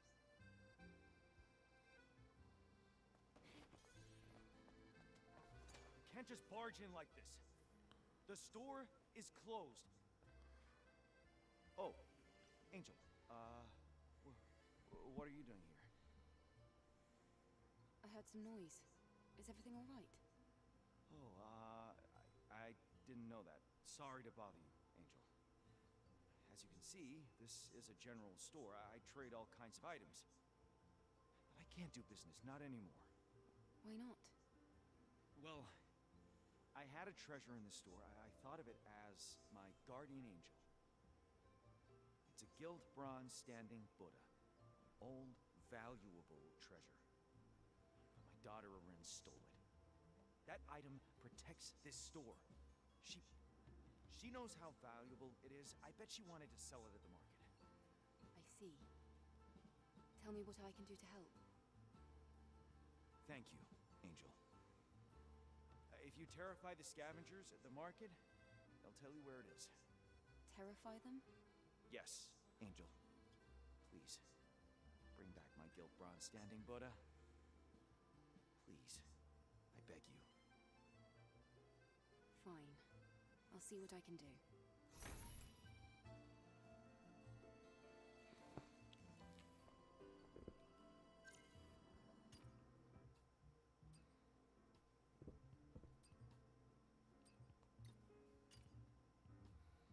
Again, I do want to prioritize this one.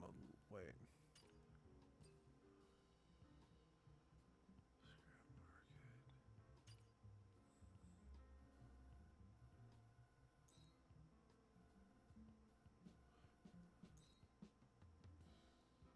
Just because doing this opens up a new shop. Okay, I'm pretty sure I've got this one. Let me double check.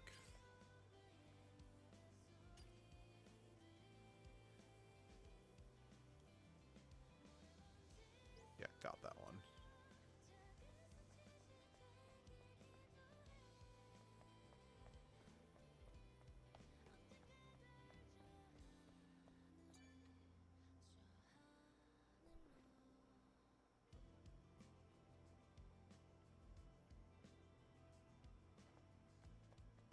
Hello there.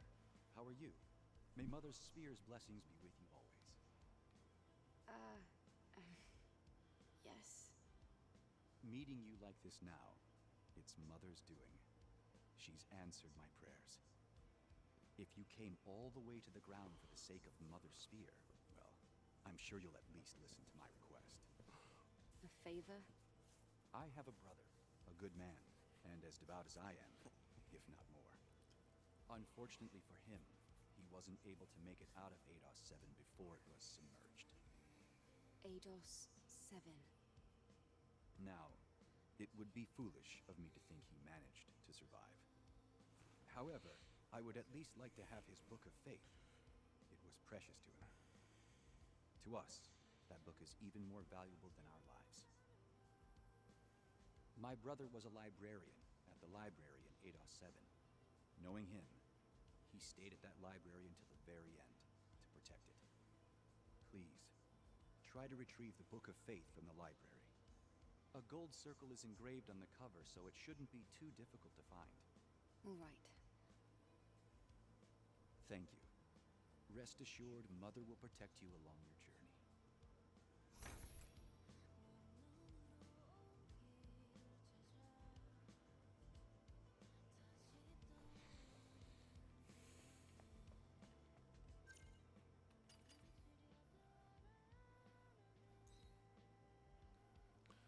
Okay, but where's... I don't actually know where the scrap... Yeah, because some of these quests are not popping up on the map. Yes, I know there's an argument saying, you know, that's lazy game design to need something always pointing me to the next quest. I get that. But I'm also a busy guy who doesn't have infinite time to just mess around and get in their games and hope that they come across something, you know? Looks a little slow. It should be useful in a...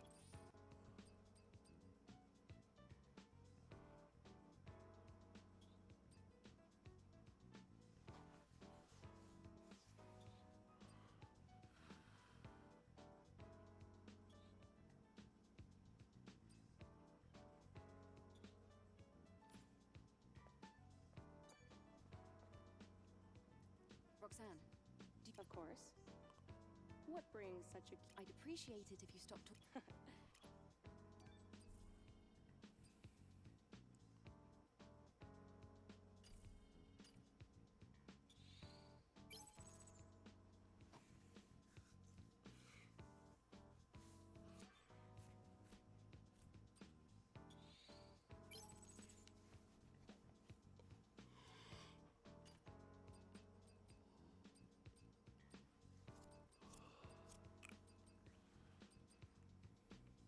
It's been fun. See you later. All right.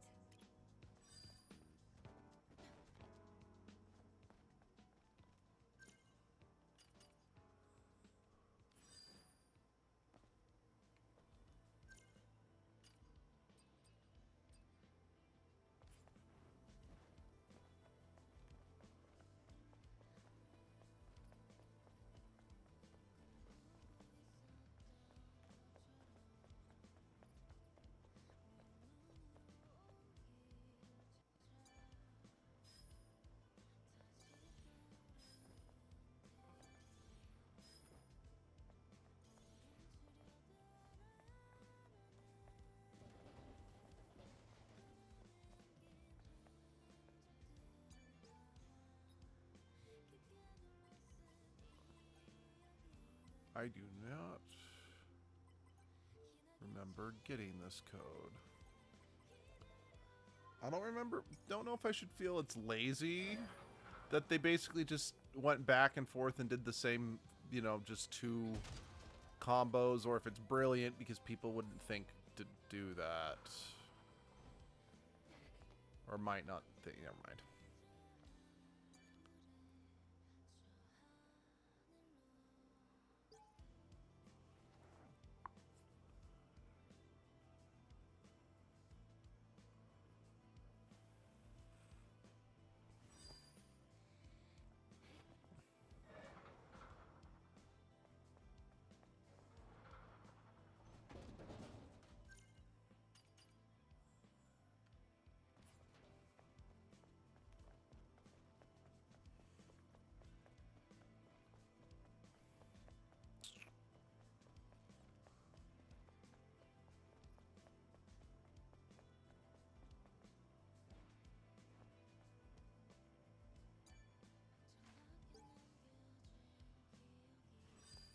So it was around here that I saw that guy who wanted me to follow him. But I don't know where he went after that. Oh, there he is.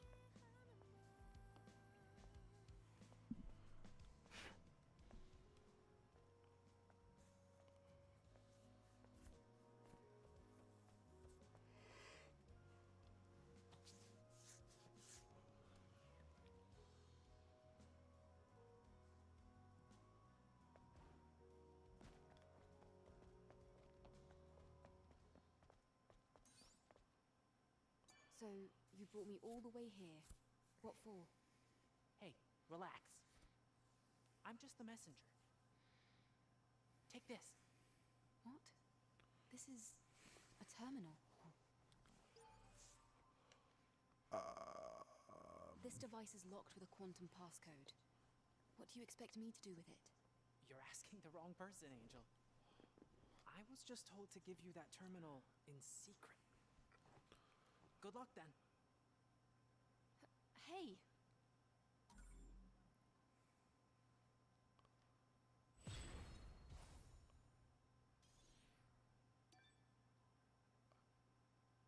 There's nothing more I can tell you. Good luck.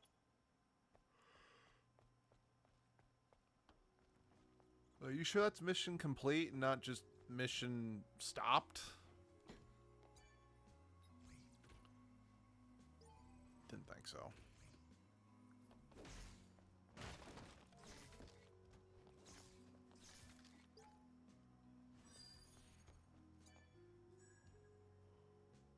Kaya.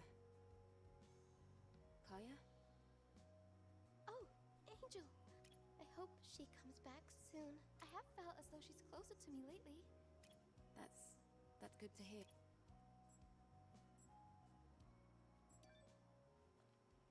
Kaya, I have something I'd like to ask you. Yes, Angel? What is it? I'm looking for a sentinel named Sue. I think you might have spoken with him. How did you know that? Finally. Sue has disappeared. I'd appreciate it if you would assist me with the investigation. My goodness. What's going on? Well, the Sentinel was looking for a lower body exospine system for medical purposes.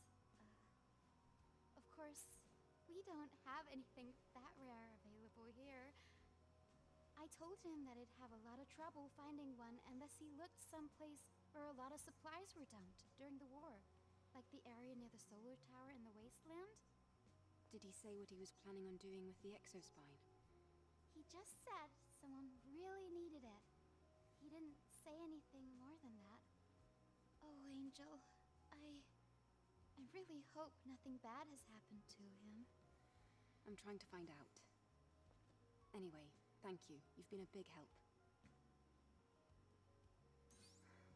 Oh no. I can already tell what Sue's up to. He's trying to find a way for Enya to walk. I have a really bad feeling about this. I've got a bad feeling about Hello, this. Angel. Hi, Kaya. How's... I'm doing all right, thanks to you. It would be nice if only my sister would. Kaya, can I ask you something? Sure. Have you met a girl named Arin? Arin? I guess you've heard the story then. What story? About her and her father, Lyle. They were really close. They cared for each other ever since Lyle got that standing Buddha. He considers it his guardian angel, and even believes that it embodies Mother's over time. I guess that's why Arin decided to get rid of it. She asked me if there was a place to hide something. Seems like this is something personal. So, where is she? Scrap Plains. There's a building with a dome roof. People call it the Villa. It was built by strange drones. Nobody goes there. Perfect place to hide something. Okay, thanks. Hello. Hi, Kaya. I'm doing all right. It would be nice if...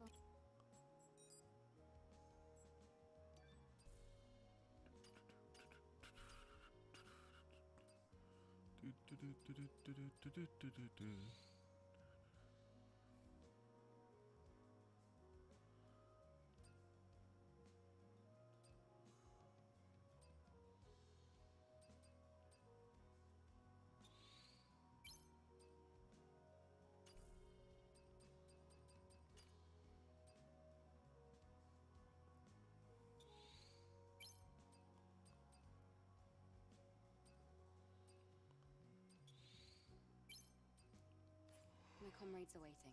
I have to go. It's a good thing to have people who... All right, Angel? I'll do my... Thank you, Kaya.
So, you ready to go? Matrix 11 is an underground facility. The search perimeter is extensive, so make sure you're prepared.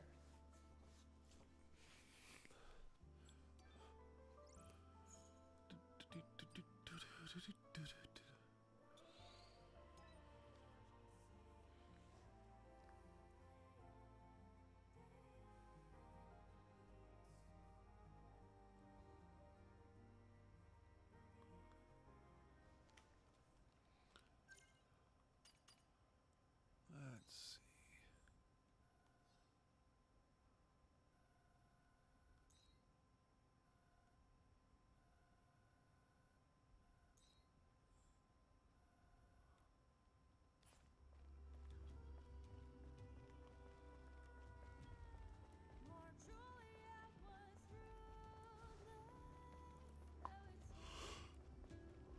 Still no? Okay. Yep, other side.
place should be empty.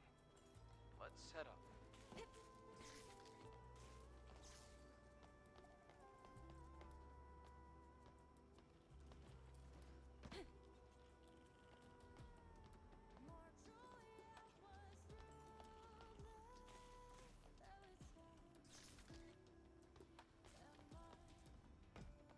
So yeah, there were plenty of enemies around me, but I just didn't really see the one that was initiating combat.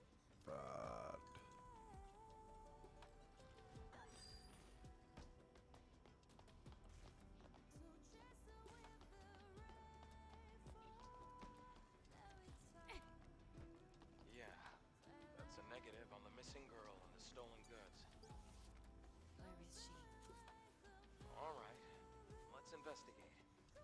We could ask the maintenance drone some questions as well.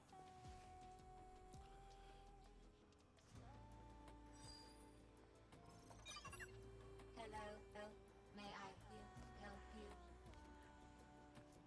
Someone came here earlier, right? With a statue. Do you know where she is? Little girl was here. She was going to bury gilt bronze standing Buddha. There it is, container yard, nearby. Container yard. Got it. That girl's nothing but trouble. Well, at least I know roughly where she is. What is she even doing in a place like this? Let's find her, and fast.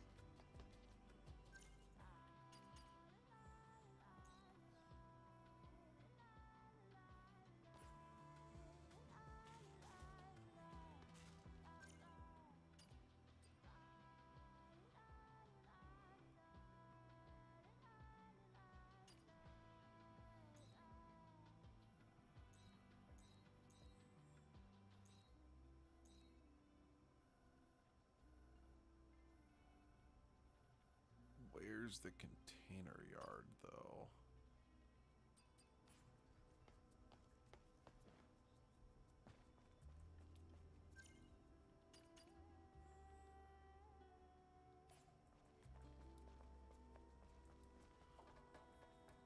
Help!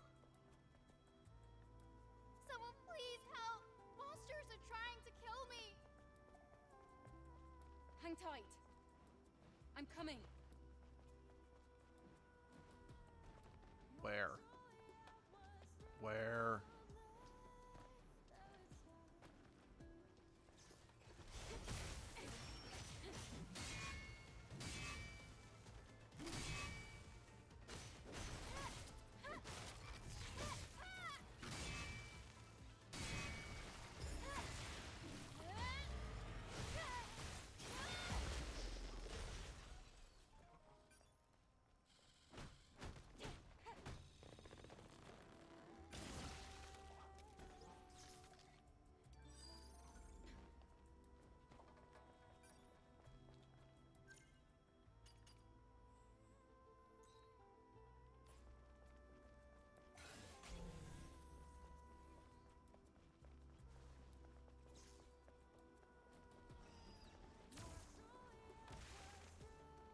I see. Okay.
Okay. Must have activated this. Oh, no, no, no, no, no. I have not, so good, good, good. Good. Gives me more places to travel. I still want to know what it was about payphones. Like, why they decided that payphones would be the fast travel mechanic in this game. I think it's fine. It's visually interesting. And it definitely, I mean, payphones are kind of a relic of the past now, so it has that vibe. But yeah, just again, like, payphones of all thing are the fast travel. I just don't really... I personally don't see the connection. I'm not saying I think it's a bad choice. I'm just saying I don't see the connection.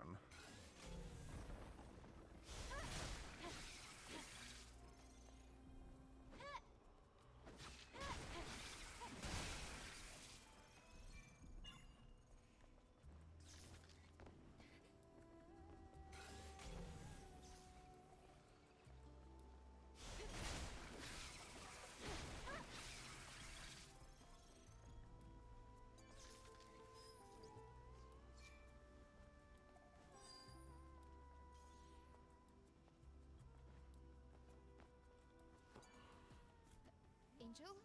Why are you here? I could ask you the same. Did you come all the way here to hide the standing Buddha? How did you know that? Long story. Anyway, you shouldn't get rid of that. Why don't you talk it out with him? If you say so, I'll do it.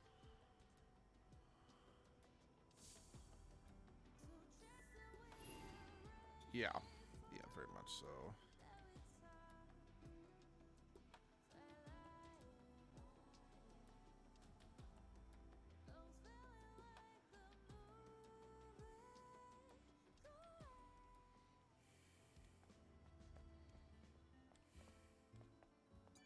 Arin, what on earth were you thinking? Surely you didn't. Wait. It's not what you think. I think you should hear what she has to say first. Arin? Dad, this object is definitely cursed. You stare at this all day, mumbling, and you fight people. This thing doesn't protect us. It is breaking us apart. We used to be happy without it. Oh, my child. So I tried to hide it away forever, but eventually I brought it back. You're right, my sunshine. I should have known you'd never take something from me without good reason. I'm ashamed of myself. I'm so sorry, Arin. Dad. Angel, will you take this? You can either keep it or throw it away. Okay, I'll take it. Thank you. I don't know what we're going to do with it, but we'll take it. Thank you, Angel. No problem. I just want you and your father to be happy, okay? Okay.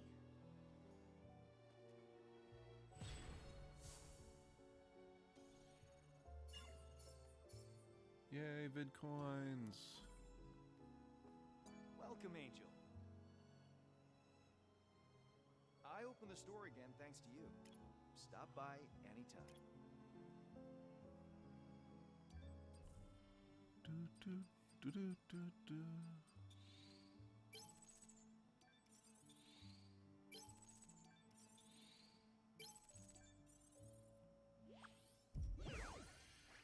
Yay! Angel, my humble establishment Ooh. is at your service. Well, I like both of those. I'll save up. Let's get those.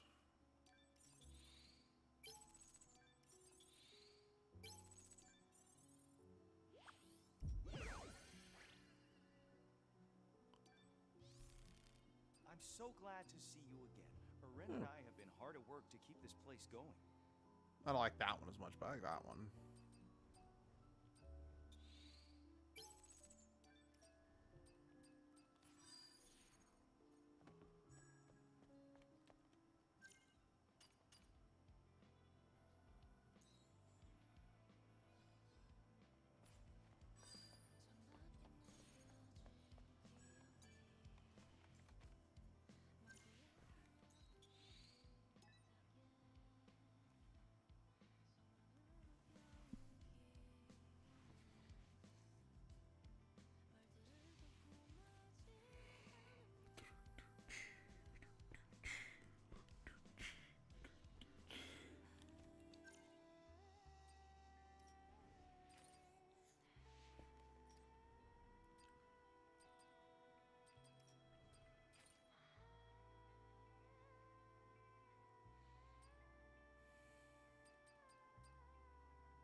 will do all that, but let's go check out this shop real quick.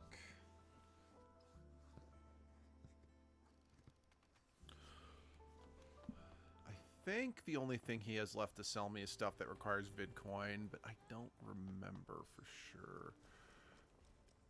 Was it you? Or was it... Who was the shopkeeper again?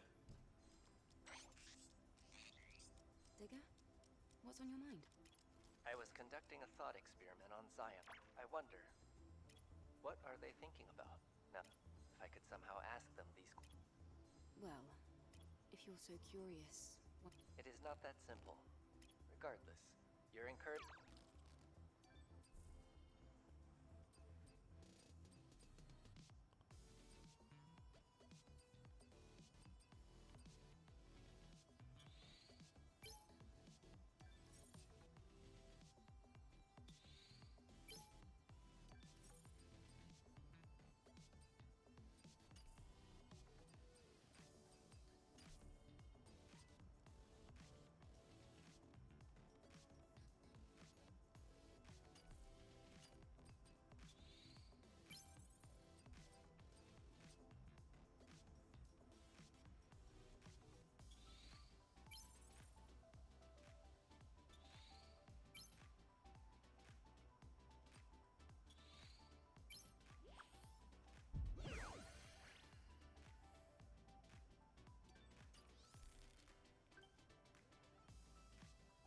Increase in service satisfaction detected.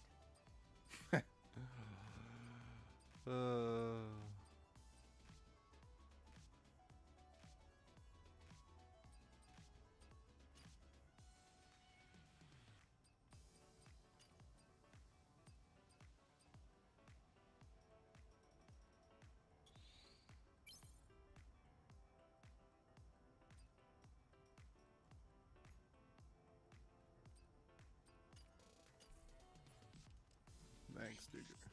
Eve, the time has finally come to test the fantabulous hypothesis. Oh. Come again? The Oh, that thing you mentioned before. By the way, is that even a word? That is irrelevant. What is relevant is how my fantabulous hypothesis could hold the solution to my problems. This is a device of my own creation. It is called a connection device. I designed it to transmit network bandwidth signals to Earth's orbit and allow me to directly contact Mother Sphere. Digger, you can't be serious. If you were to suffer an attack from the security system, it could fry your quantum brain. I am aware of that. My objective is to simply bring the network back online, even if only for a brief moment. Either my sentience will be regarded as a bug, and I will be reset to factory settings, or Mother Sphere will give me my answer, and my happily ever after. Preparations are almost complete. However, Eve, I must first acquire the network access code in order to utilize the access node.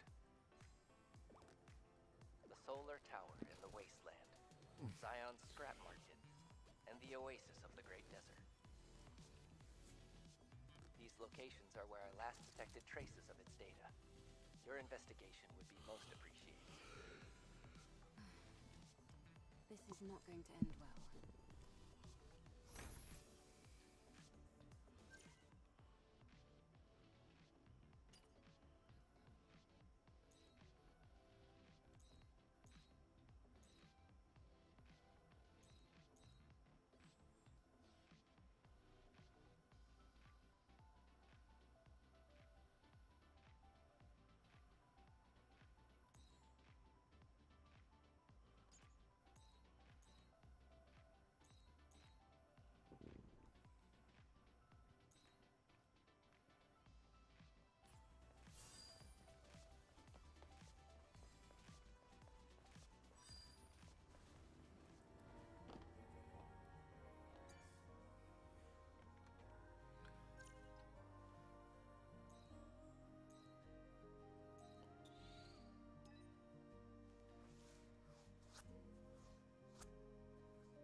Is that?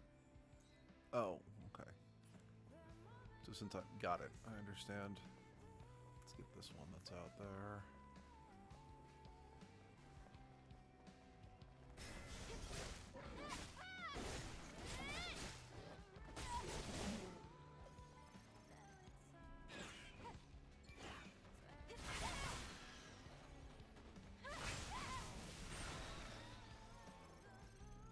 Take that, ass wipe.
Those things hedge balls.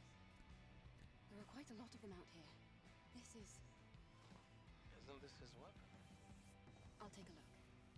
He must have dropped this during combat. There isn't much ammo left. That doesn't seem like a good sign. No. He didn't die here, I'm positive. If he dropped this while he was being attacked, his corpse would be nearby.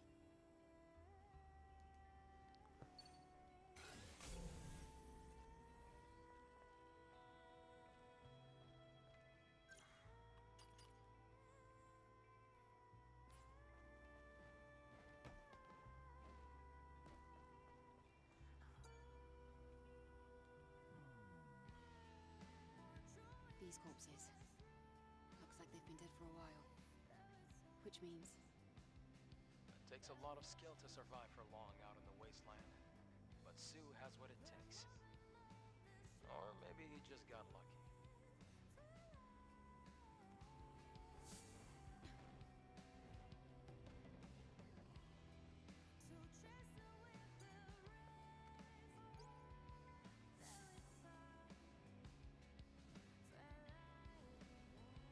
Information from the investigation camp indicates that Sue was searching for something somewhere near this area. He engaged in at least one fight here. Most likely... You think he slipped up? This act of revenge Things went be south enough? from there? I've entered the footprint data I've collected into the scan system. Fortunately, it doesn't seem like other people have passed through here. All right. Let's find out where Sue went. I hope he's still alive. Yeah, you and me both.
all this data to really remain.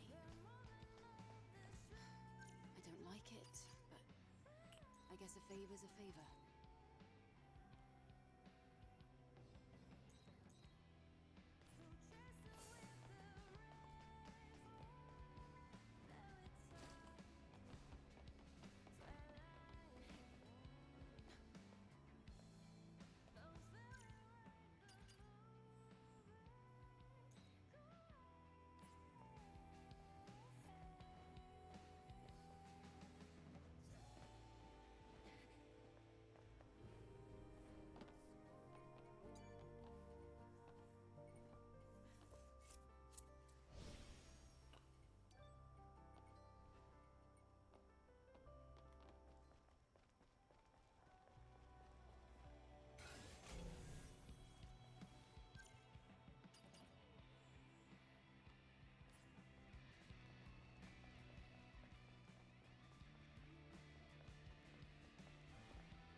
Swipes.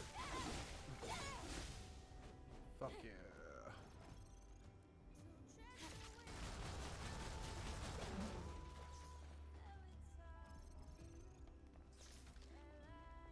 This is...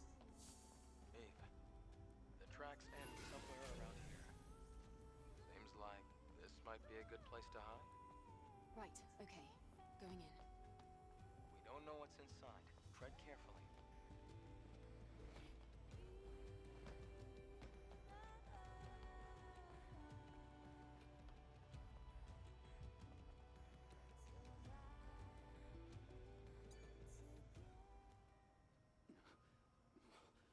Well, at least he's alive. Who is it? Oh, there he is. Sue, it's me. How are you? Angel. How? Well, I guess you've already figured everything out, if you managed to find me here. As you can see, I let my guard down. I'm lucky to be alive, but I couldn't fight after my right arm was injured. All I could do was run and hide here. I barely made it, but I managed to get the parts for Enya's legs. Though it was pointless. I wasn't strong enough to get back.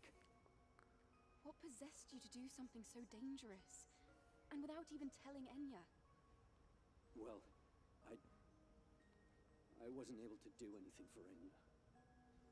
If it wasn't for you, I would... Stop talking like that! Let's go back. Right now. Enya needs you.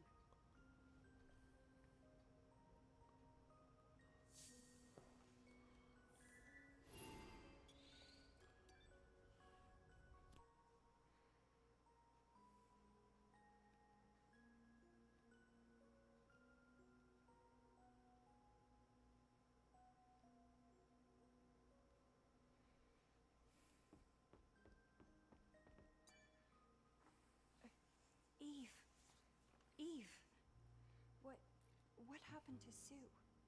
Nothing bad happened to him, right? No. Don't worry.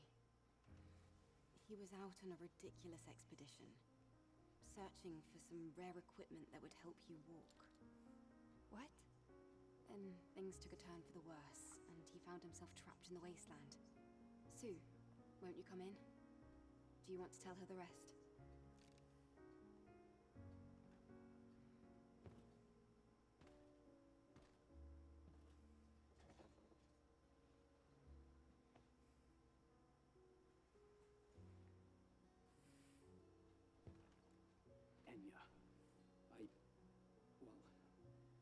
So... Yeah, you kind of deserve that one. Sue. I'm sorry. You thought I wanted to walk? Well... Of course I do. But... well... Walking is meaningless if it means losing you. Enya, I'm sorry. I felt so useless just waiting around, watching. I wanted to help. I just wanted to see you walk again. That's all. Really. I'm sorry. Never do that again. I mean it. Never again.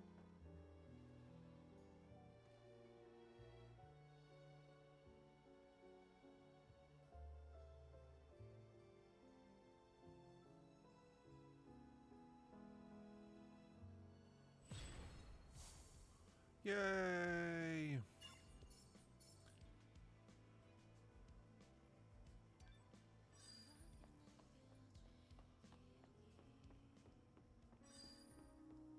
Okay, I did remember her actually getting legs. Welcome. Thank you for coming so often to this humble little spot. Oh, Enya, your singing more than makes up for the shabbiness. It does? Oh, Eve. If you can stop by and see Sue on your way. Well, shouldn't he be okay from now on? I was just kidding. I guess it wasn't funny.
Oh man, I was just there. Wait, that's not... Oh, here we go. Treasure. My treasure. You're here for treasure? Go away. I won't give it to you. I have to protect... What is this treasure you're talking about? I won't take it from you. Just tell me what it is. Treasure. My treasure. Our treasure. Mother Sphere's treasure. These are... You've been holding on to these memory sticks for yourself. My treasure. I left some treasure behind. I should have protected it. Treasure. It's become... You ran from where? Are there more memory sticks? You're helping me? Treasure. Bring me the treasure. The great desert. The ruins in the sandstorm. Okay, okay.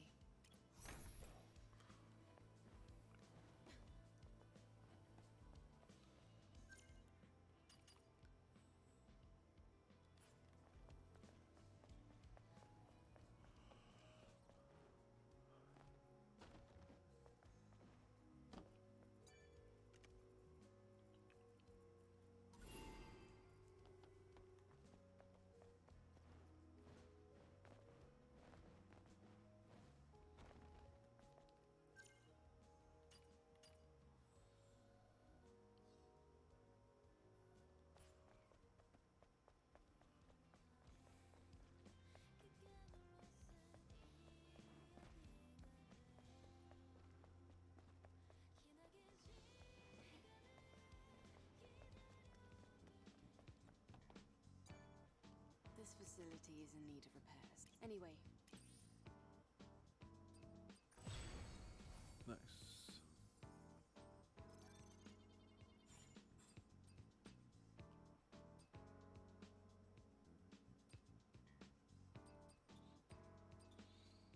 I have to return to the input unit.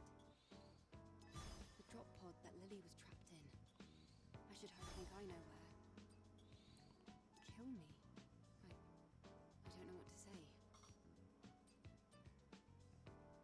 Wait, refused?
Well, that doesn't seem like, you know, authoritarian propaganda at all. Angel, you're not allowed to use the Exile's passage without permission. Even if it's you, I can't give you special treatment.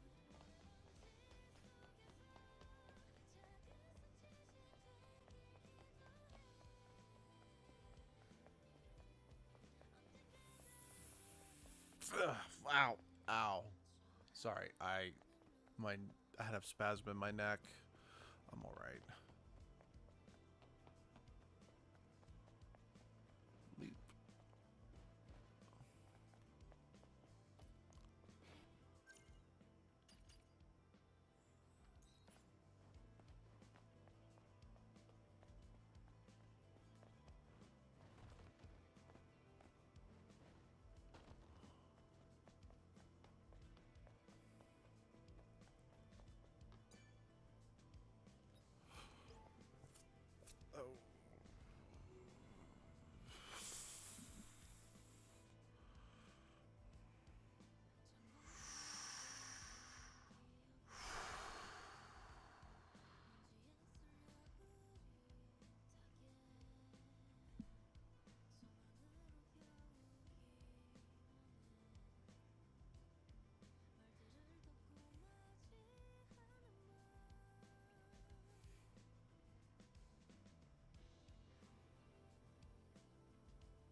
more complicated than the last one.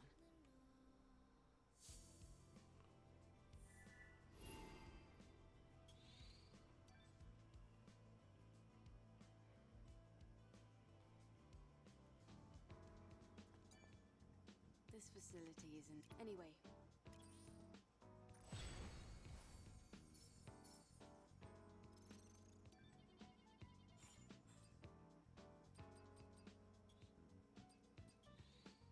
I can feel the client's desperation. Should I help?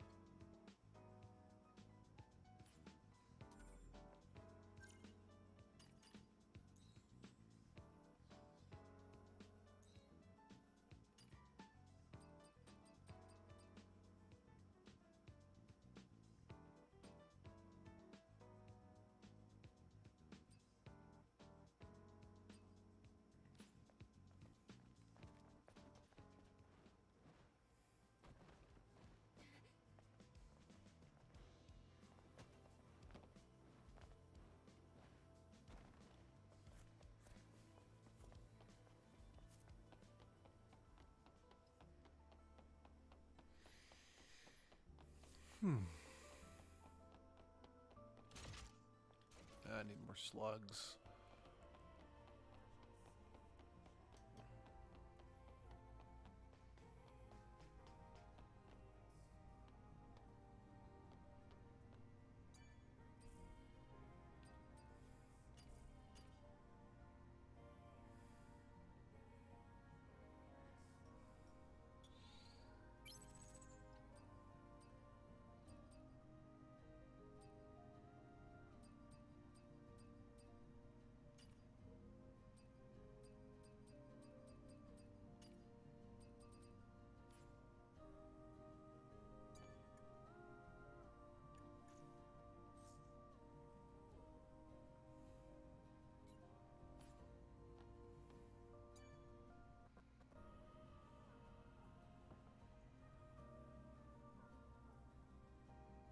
Oh, nice.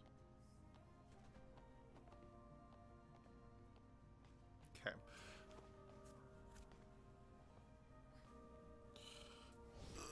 I'm sad to say that is where we're gonna have to stop. I do have my therapy appointment later, so I need to get ready for that. Because Abby is basically gonna be gone for like the entire day. I'm gonna do some more streaming later today. I don't 100% know when.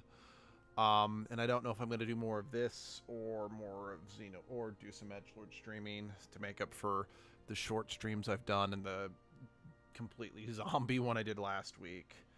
But yeah, I'm not sure when, but I'll see you guys then. Bye-bye.